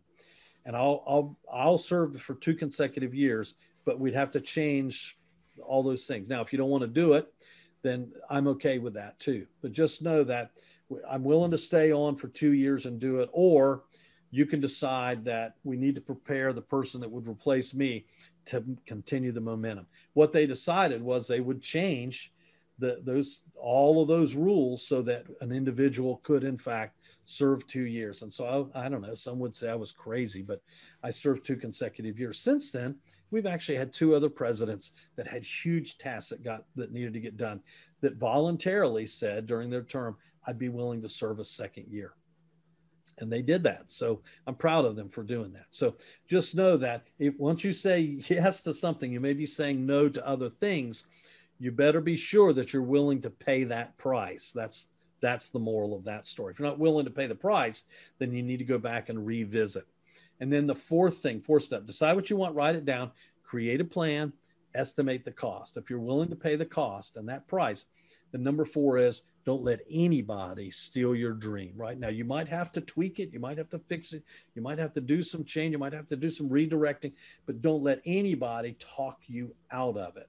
Because realistically, if it's something that really is in your wheelhouse to direct, then and it's your calling, then get it done, right? Don't let anybody, there'll be lots of people out there telling them they love you. Even your family members say, I love you. I hate to see you go through any pain. You need to just stop that or quit that or bail, right? Just know that you don't give up on your dream, because what's going to happen is you're going to see some momentum, you're going to plateau out, and you're going to hit a dip, because we always have a dip. Most people end up, when they quit in the dip. But in the dip is when you're getting ready to see some acceleration again. So that's the way it always works. You're going to see some increase, some plateau, some dip. It always works. That works in tennis. It works in leadership, right? It worked that way when I was playing trumpet in high school and college. So look, as I kind of wrap up this leadership portion, we get ready to take a break. I just want to thank all of you for serving and for coming for the first 2 hours. Now, I know we got a little bit more time, so I'm not excusing anybody to leave, but I just want you to know that this is the leadership principles we've been talking about. And I've got some bonus material for you if you want it, right? It's only for those that are interested in it. So here's what I'd love for you to do. I'd love for you to send me an email to mark@markgiven.com. If you're willing to do that, if you want the bonus material, send me an email. I'll send you some bonus material about leadership that will help you in your path this year. Now, I'd also invite all of you to go online to my website, markgiven.com, and take the free trust test. So there's 30 plus questions, 38 questions to be exact. And all there are questions in each of the 4 groups: the grand opening, the rapport, the maintenance, and the repair stage, to help you determine how you're doing in trust. And the way that really works is that you take it and then you give it to somebody else that you love and trust, and you have them take the exact same test, but they don't take it about themselves. They take it about you. If you want to be in a leadership role and find out what people are really thinking, what's your level of integrity and trust, specifically trust, take the free trust test. You can go right there, sign in, right? Just put it down and we'll send you the test and you can take that. So anyway, with all that in mind, I just want you to know before we leave and take a break, things don't always go as you plan, right? That's part of being a leader, right? It just doesn't always run smooth. That's life. Even with practice, persistence, knowledge, and experience, sometimes you get a doink and there's nothing you can do to prevent it because you didn't ever see it coming. It's like this. Charlie Mendez is the holder, has had a good day punting the football. Richard Telly, the grad transfer from Stanford, trying to deliver Rice a season-opening victory here to start 2020. From 45 yards, the kick is up. It is off the upright and out. It hit the upright twice, then the crossbar and stayed out. Stunning. For my Chicago Bears fans out there, that would be called the triple doink, as you are all too familiar with. I don't think I've ever seen the ball hit all three posts. This is this is unbelievable. Quadruple doink, pardon me. Had the distance, pushes it just a hair. You gotta forget about it. If you're Rice, if you're Riccatelli, you gotta forget about it. Your offense is back on the field. Got to make a play. Yeah, you know, sometimes no matter how hard you try, no matter how much work you put in, you're going to end up with a quadruple doink, and you just got to get back out there and don't quit. That's when you're in the dip. You just got to press forward. I love what Sherry Dew said. She said this. She said, true leaders understand that leadership is not about them, but about those that they serve. It's not about exalting themselves, but about lifting others up. So anyway, hey, I just want you to know, I'm so glad that you came to this first section, which is on leadership. I've got 3:10. We're going to take a 10-minute break right now. And when we come back, we're going to talk about your role as a teacher, as a leader, right? And as a teacher in those, for some of you that actually do some teaching. And I promise you, if you'll stay on, you're going to learn at least one thing I know that you've never, ever heard before. You've never seen it before. It'll make a difference as you're trying to communicate and teach and share with others. So I got 3:10. I'll see you back here at 3:20. Have a good break. Hey, everybody. 3:20. Welcome back. I appreciate so much you being with me today. I want to thank Rita again for being so kind and generous to invite me to be part of your leadership program this year, and want to thank Charlotte for for accepting the responsibility to be president, and then to each of you for stepping up, because you don't have to do it. And I can remember back those years that I still serve, by the way, on my own. I'm still on the board of directors here for the Roanoke Valley Lake Gaston Board of Realtors, and have been for, I don't know, 15 years now, it seems like.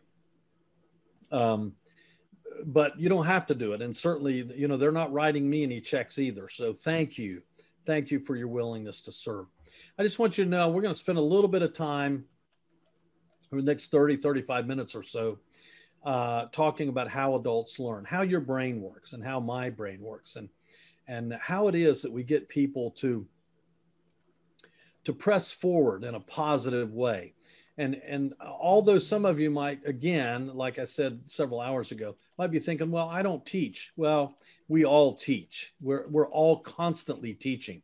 So it is important for us to understand some principles of how adults, a normal brain works, and how we can best serve them in our leadership roles and as teachers. So some of this, obviously, for those of you that are actually teaching, are going to say, man, I need to put that to work immediately. And some of you are going to think, well, I'll need that in this case, in this scenario, and others, it's not as applicable because I'm in a sit and listen position. But let's talk about how adults learn for the next little while. Let me see, let me get in the right place here. Sorry. This is where I want to be instead of at the end. That was the last slide. So how adults learn.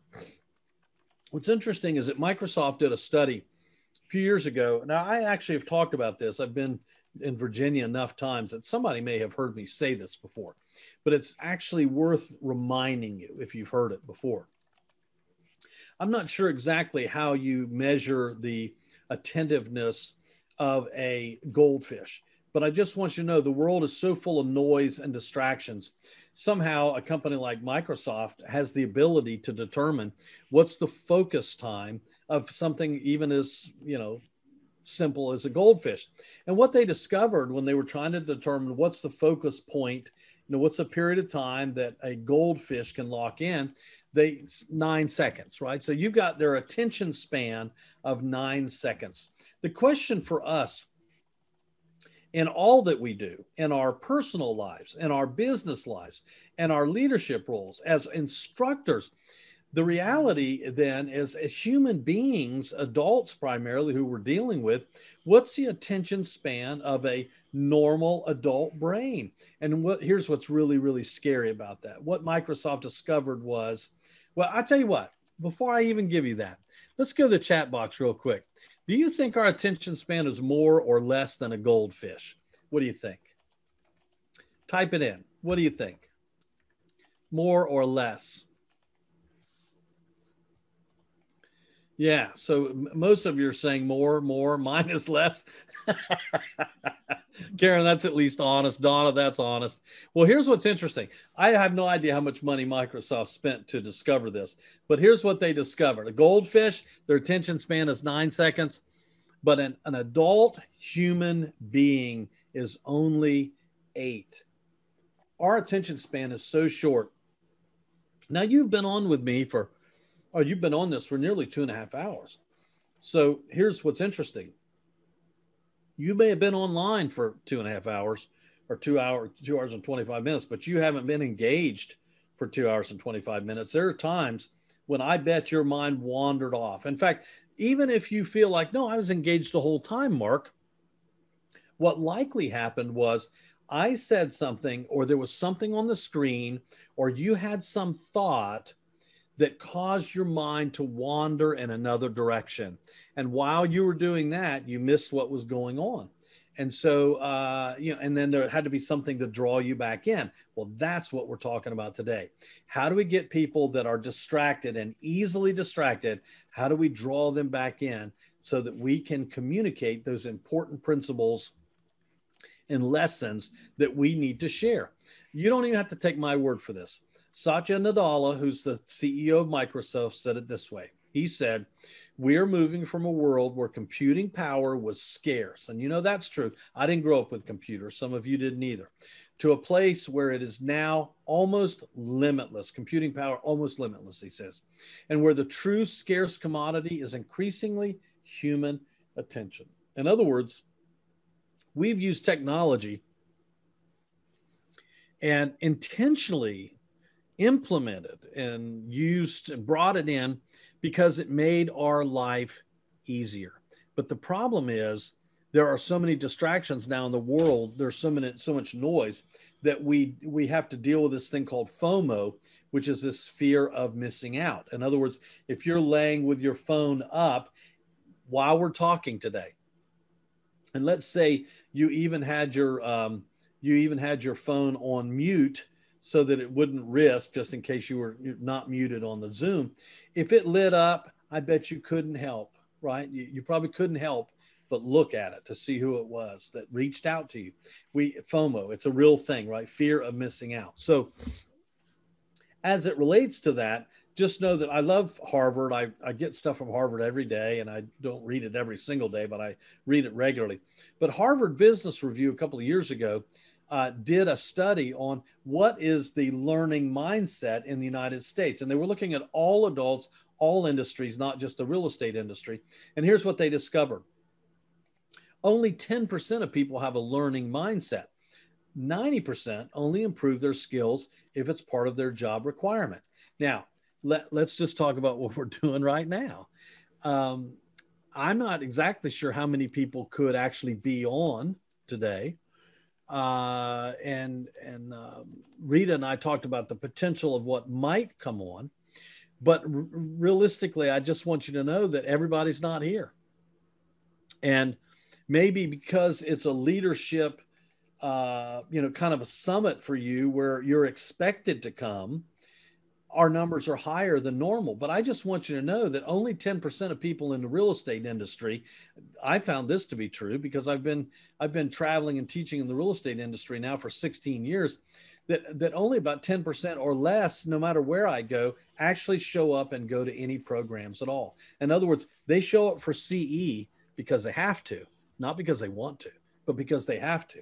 But 10% of the people will actually go beyond that. So understand what you should be seeking as a teacher and as a leader is finding those freaks, right? Those people just like you, if that's you, that are good freaks, right? That are seeking to grow their mind, to grow their skills, right? To, excuse me, to improve themselves. Seek the 10% because those are the ones that are going to flourish. Those are the ones that are going to grow.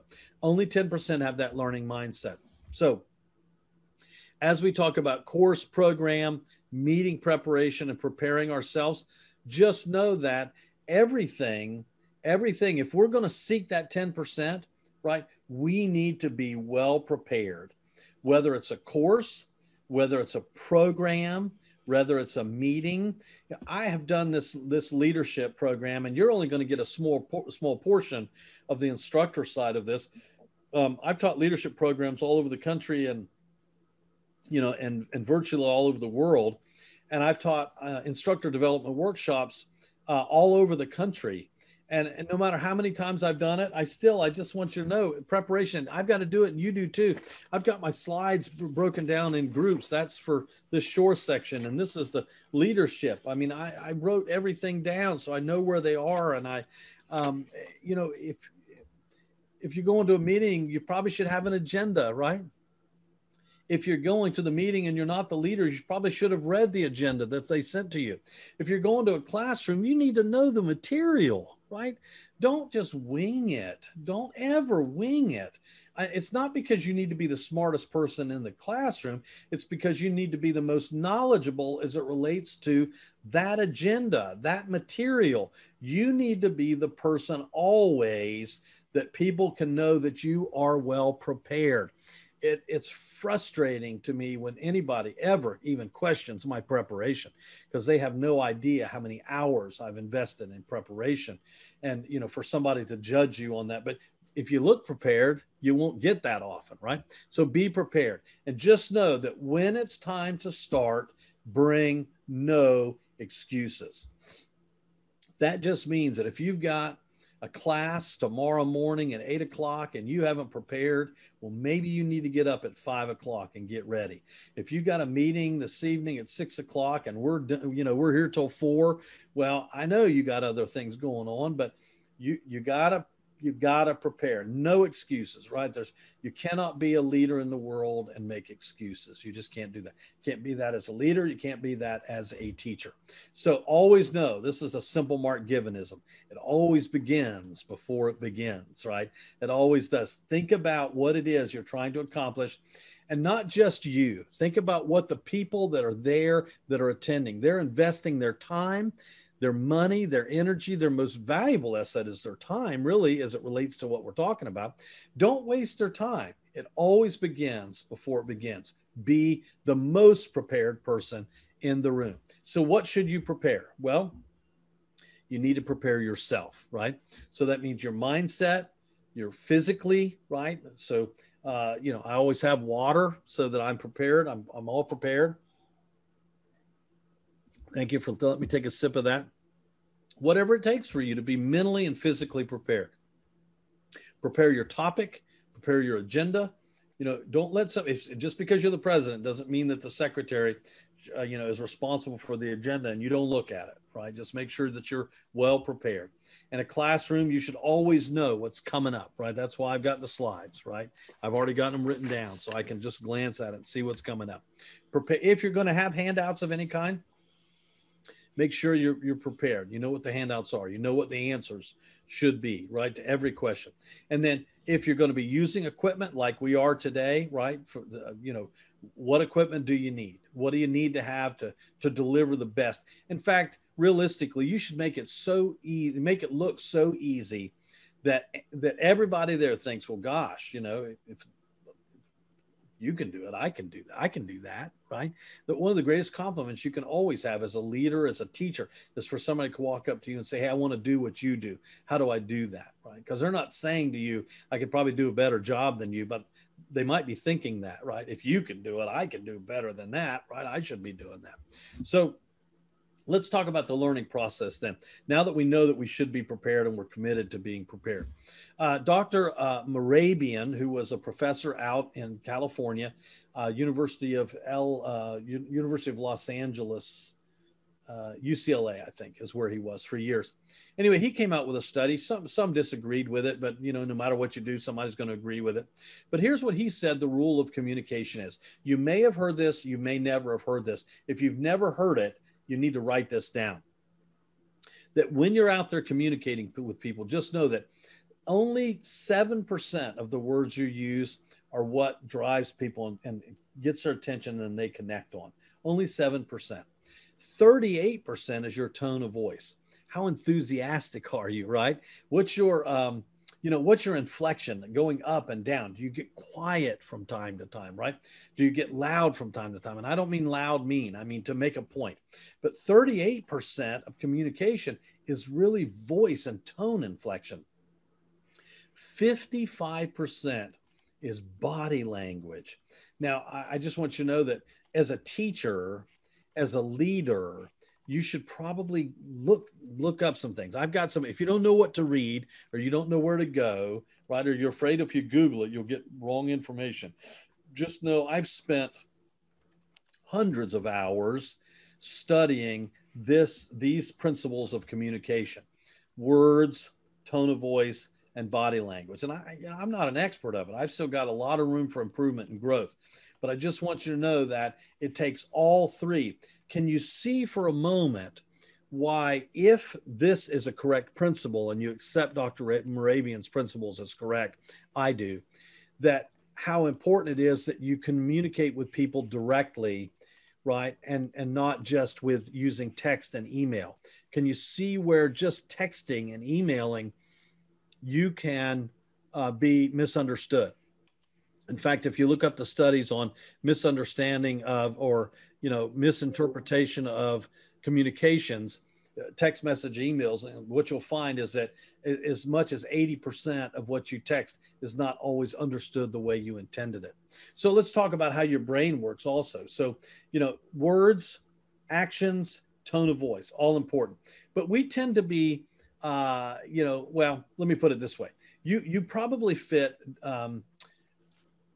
more so in one of these than the other. In other words, you have a dominant learning principle. So you're either auditory, but only about 10% of people are auditory. In other words, they learn by just listening. You could cut off all this stuff and you just had my voice, right? Now auditory people are really good at audiobooks. I mean, they really learn a lot from audiobooks. I listen to audiobooks, but I'm a lot better with a real book, right? Because I'm not an auditory person. Now, most of these studies are done by the Pacific Institute. I want you to know that there was an unverified study that I found that said that realtors typically, only 5% of them are auditory. So many of them fit in one of the other two categories, but that's unverified. So just know that I saw it. That may or may not be true. So the world with people that we deal are 10%. About 30% are kinesthetic. In other words, they need to, can you see the graphic on the screen? It says, forget the manual, I'll work it out. In other words, they need to figure it out. They need to do it on their own. They need to, have something to play with. I have a grandson that likes to do that. In other words, it's hard for me if I just try to talk to him on the phone, or if I just try to, to tell him, he doesn't learn. But if we go out and we go fishing, or if we go shoot hoops, or we do something together, he learns. He's kinesthetic. He needs to be doing he needs to be involved, right? He learns better if he does it. If I tell him how to screw a light bulb in, he'll get it if I let him screw the light bulb in. But most people, 60% of people, are learned by seeing, right? So vision trumps all of the other senses. Most of you probably learn visually. And I'm a visual person too. That's why I prefer the book, right? I prefer the book. I want to read and write actually in the book, the kinesthetic part of it. So 80% or more of learning and all the things that you do, whether you're in a classroom or you're in a leader, just know that 80% or more, when you're trying to get people down some path, 80% or more of learning is actually seeing and doing. All that talking just gets in the way. So you got to let them participate. So with all that in mind though, what's the most powerful visual that you ever have in any presentation? It's you. So that's why you need to be your best. You need to, you need to be well prepared when you show in, because if you got a scowling face and, you're not dressed well enough, it's a negative reflection on you. You're gonna have a hard time communicating and connecting with people. Now, I promise to teach you something that you probably have never learned before. Now, Rita, I think, learned this from me for the first time. I did an instructor development workshop for VAR, for the Virginia Association of Realtors, and she was there. And if she remembers that, I taught this principle there. So let me teach you something you may never have learned. I wish I had learned this 50 years ago, but I didn't learn it until about, 15, 16, 17 years ago. And I've loved it ever since. It's called the teaching loop. If you really want to help people learn, use the teaching loop. Now, if you have the handout, it talks about it in the handout. But here's what it is. There's 4 parts to the teaching loop. Everybody should write this down. You should write this down. There's a grand opening. Then there's the learning and the teaching part. This is the way your brain will really, if you do this, people will learn more. So there's an opening, learning and teaching, then involvement, and then a closing. Let me take you through all 4 of these. Now, the grand opening first. Just know that because of FOMO, because of all of the things that are going on in the world, no matter whether you're opening a meeting, whether you're going to speak in public, whether you're teaching a class, you need to pull people from where they are and all those distractions into the world of learning and listening. And you do that with a grand opening. Now, you can do your opening with different ways, but it needs to be clear, needs to be exceptional, needs to be well thought out. So your open could be a quote. It could be a statistic. It could be a question. It could be a story, because people love stories. It could be a prediction. It could be a video of some kind, an appropriate video. It could be a survey that they are involved in some way, they're participating. Last but not least, I will say it could be a funny, it could be a joke, but jokes are dangerous. And if I'm not a good joke teller, and so I never use jokes, because jokes are, it's easy if you do it wrong to offend somebody, and then you've destroyed what you're trying to begin to accomplish. So I like quotes, questions, predictions, stories, right? Every once in a while, a survey, statistic every once in a while, sometimes a video. I use videos to close. I'll come back to that later. But anyway, you've seen me do this several times today. But if you'll teach in loops, right? Teach in loops. When I wrote my notes here today, each of these pieces are in loops. So they all had a beginning. They had, right, the 4 pieces, right? So I don't want to confuse you. So they all had an opening to me. There's 3 tests of a grand opening, of a good grand opening. Does it break the preoccupation out of the classroom? Does it get them thinking as to what it is you're trying to direct their thoughts to? Does it facilitate networking? In other words, are you setting them up to participate in a way, one way or another? And is it relevant to the content and the topic? In other words, part of the reason I don't like jokes is because they're just random, right? So I don't want to tell a joke because most of the time the joke doesn't have anything to do with what I'm getting ready to teach or what I'm trying to instruct on or you know, the direction of leadership. And so does it break preoccupation? Does it facilitate networking? Is it relevant to the content, right?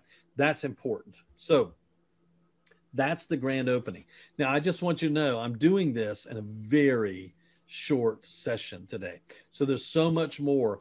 And if you want to learn more deeper about how to be a better teacher, then come see me sometime when we're doing an instructor development workshop, and we'll go into these a lot deeper. But I wanted to help you with some of this today. The second step then is learning and teaching. Just know that there should always be an objective. So every time, everything you get, so however long your program is, for today, it was 3 hours. Now, I did 3 distinct loops. The first was on leadership. The second was on leadership. The third is on this teaching piece.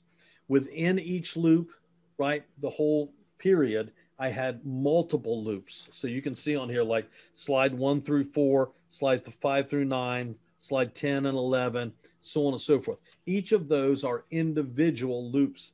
So they're designed to help me think through them so that I know what the objective is of exactly what I'm trying to teach. It's the content, the outcome, the skills they're trying to achieve. What do they need to practice? What time do they need to do to get it or do it? And so on and so forth.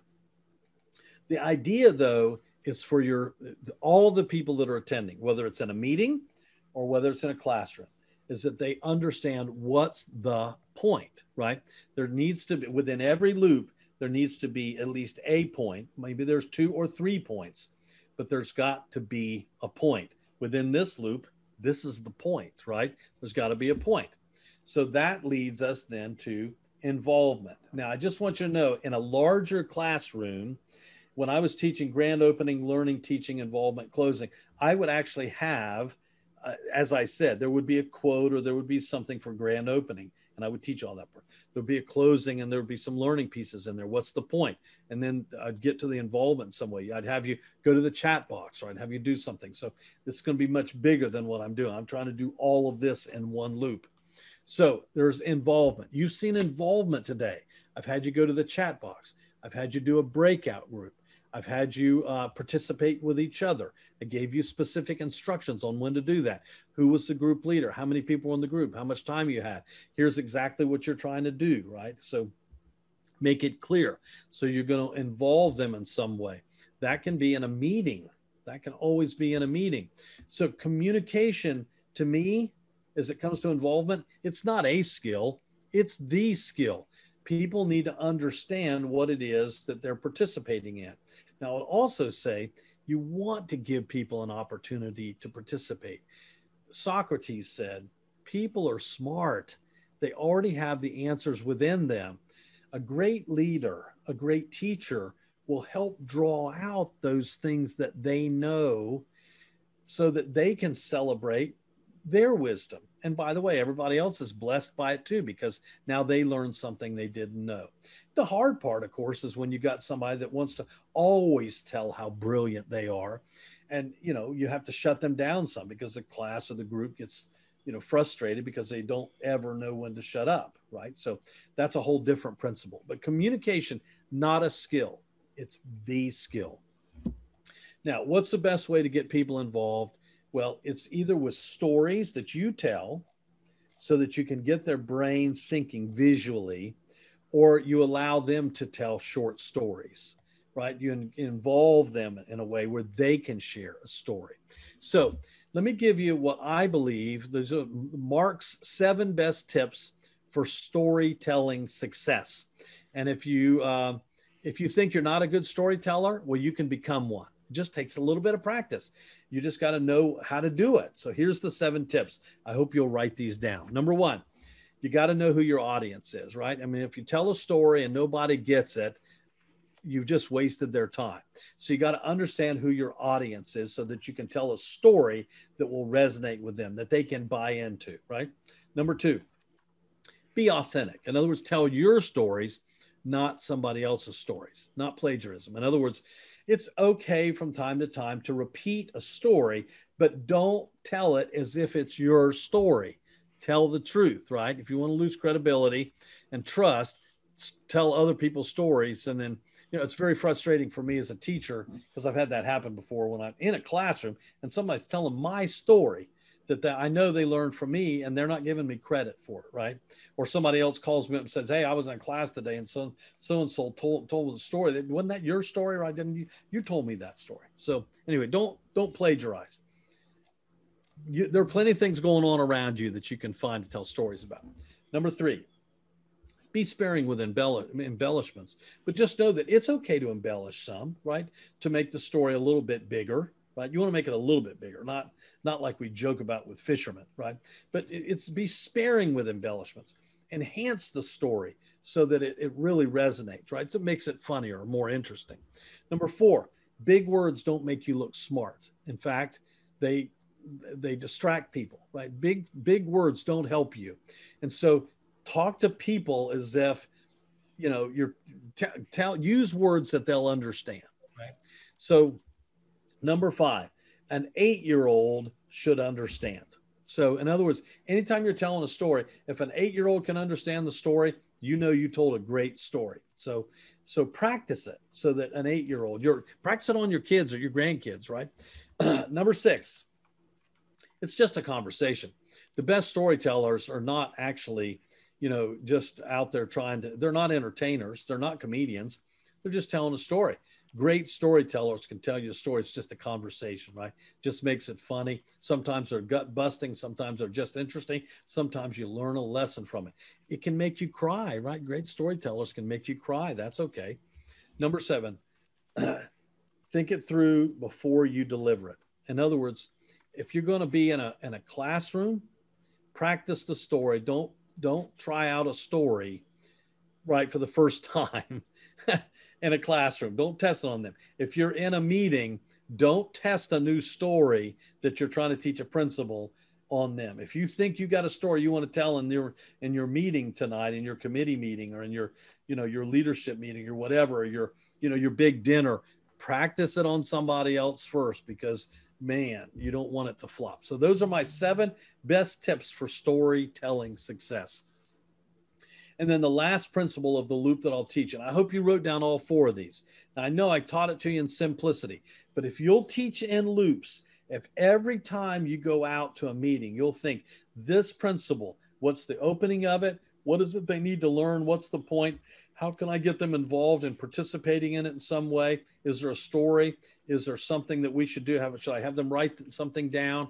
Should I have them, turn to somebody else and say, should I put them in a group to discuss it? And then I need to close this one before I go on to something else. Think in loops, teach in loops, set your meetings up, right, in loops. We get, as a leader, just know that I ran into a lot of problems from time to time when we were, we'd get so caught up in some parts of the agenda that we'd never get to the end, right? Because it wasn't well thought out in loops to get all this stuff done. So anyway, the closing, I think you'll recognize this. Closing can be a quote. It can be a statistic. It could be a question. It could be a story. And I've given you the 7 tips. It could be a prediction. It might be a video. I've closed each of the sessions before a break with a video to help you think and help you laugh and smile. It could be a survey of some kind, right? Or it could be a joke. I'm not a joke teller, so I'm not saying you can't, but I want you to be careful. I've seen a lot of people fall flat on their face because they told a bad joke, or they told what might have been a good joke, but they told it really bad. So all of this, if you do the loop right, it allows for action planning. In other words, people will come out of your classroom, they'll come out of your meetings, and they'll have some strategy as to the things that they can do to help improve their lives or their circumstances or the people that they serve. And a loop ties everything together. In other words, one big loop for the whole meeting, for the whole class, and then many loops within. Be very specific about what it is you're trying to teach. What are the points you're trying to cover, right? So that you know it. If you're well prepared, the loops will be easy for you. So I just want you to know that we've been together a long time today, and I'm so grateful. God bless you for spending your time with me. It's such a valuable possession, and one of the things I never want to do is waste your time. Gosh, it's been 15 years ago. I was down in Atlanta, Georgia, at a company called Harry Norman Realtors, speaking to do a program. It was a 2-day program for them, 2 full days with them. And in the very first day, there was a woman there, this woman, Eloise Bierman. And I didn't know how old she was when she came in, but I knew, boy, she is not, you know, she's not the same age as everybody else. And so I asked Eloise on the very first break that morning of the first day, I walked up to Eloise and I said, Eloise, why are you here? You know, how long have you been in real estate, and why are you here? And she said, well, Mark, I'm 91 years old and I've been in real estate more than 50 years. I got into real estate when, you know, women really weren't welcome in real estate. And she said, I'm here to feed the little birdies. And I thought, I've seen a lot. What? I said, I don't understand that. But I didn't want to insult her. I didn't want to embarrass her in any way. It was just a conversation between the two of us. So I just thought, here's what I was thinking. You know, if you ever saw the movie Home Alone, you saw that old woman in the park with the birdies, you know, or one of the Disney movies, Feed the Birds, tuppence a bag. That's what was running through my mind. I thought maybe she'd lost her mind, right? At 91, that she didn't know why she was there. But I couldn't let that go. So when we got to the next break, I ran up to Eloise real quick and I said, Eloise, you got to tell me, what's feed the little birdies mean? And she said, Mark, I've been in real estate for so long. You know, I think I've got a pretty good grasp of it. And in fact, I buried 3 husbands. I don't need the money. You know, they've died and I've remarried, and he's died and I've remarried. And so I don't need the money. But I know this. I know there's a lot of people that should have been here today, that should be here tomorrow, and they're not going to come. And I know this, I can never stop learning. I should never stop learning. And so I'm here to learn so that I can feed the little birdies, so I can go back and give all this information that's going to be useful, valuable, and relevant to me to somebody else. And I thought, what a treasure, what a joy, because the truth is, many people, right, would say, well, hey, I showed up, and if you didn't show up, you don't deserve to get it. But that's not Eloise's mindset. So I asked her, I said, Eloise, I want you to know, I'll always remember this day. What's one thing that you would say after 50 years, 5 decades in real estate, that you would have me share with others? One thing that you've always known, or one thing that you've learned that others should know, and I'll give you credit for it. And here's what she said, Mark. She said, it's one thing I've learned about life at 91 years old. You're either green and growing, or you're ripe and rotting. And she said, and I always want to be, even at 91, I want to be green and growing. So I asked Eloise, what's 3 questions in, or what else? Is there anything else that you would want to say? And she said, you know what? Of every program I ever go to, Mark, there's 3 questions I always ask myself. And here's the 3 questions. Of all the things that I just learned, can I do it? That's number 1.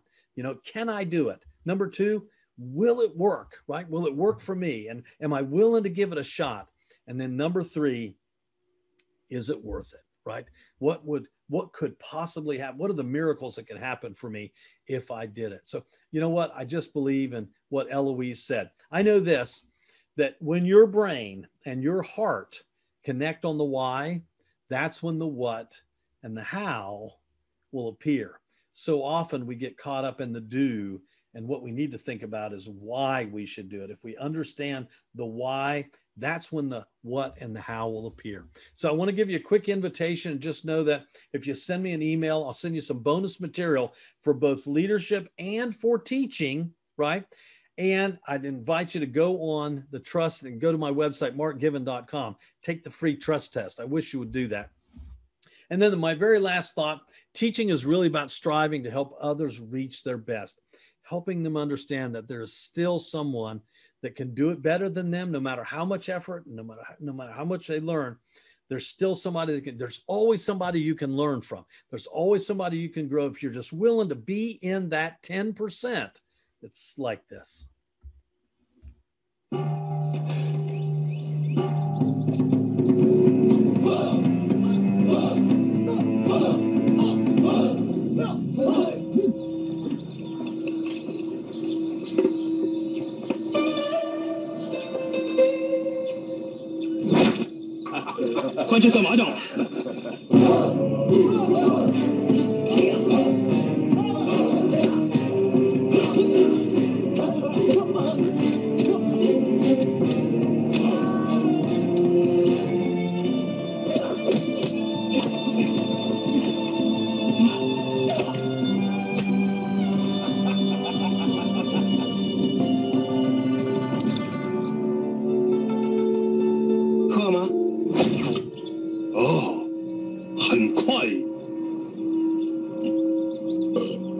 will apply.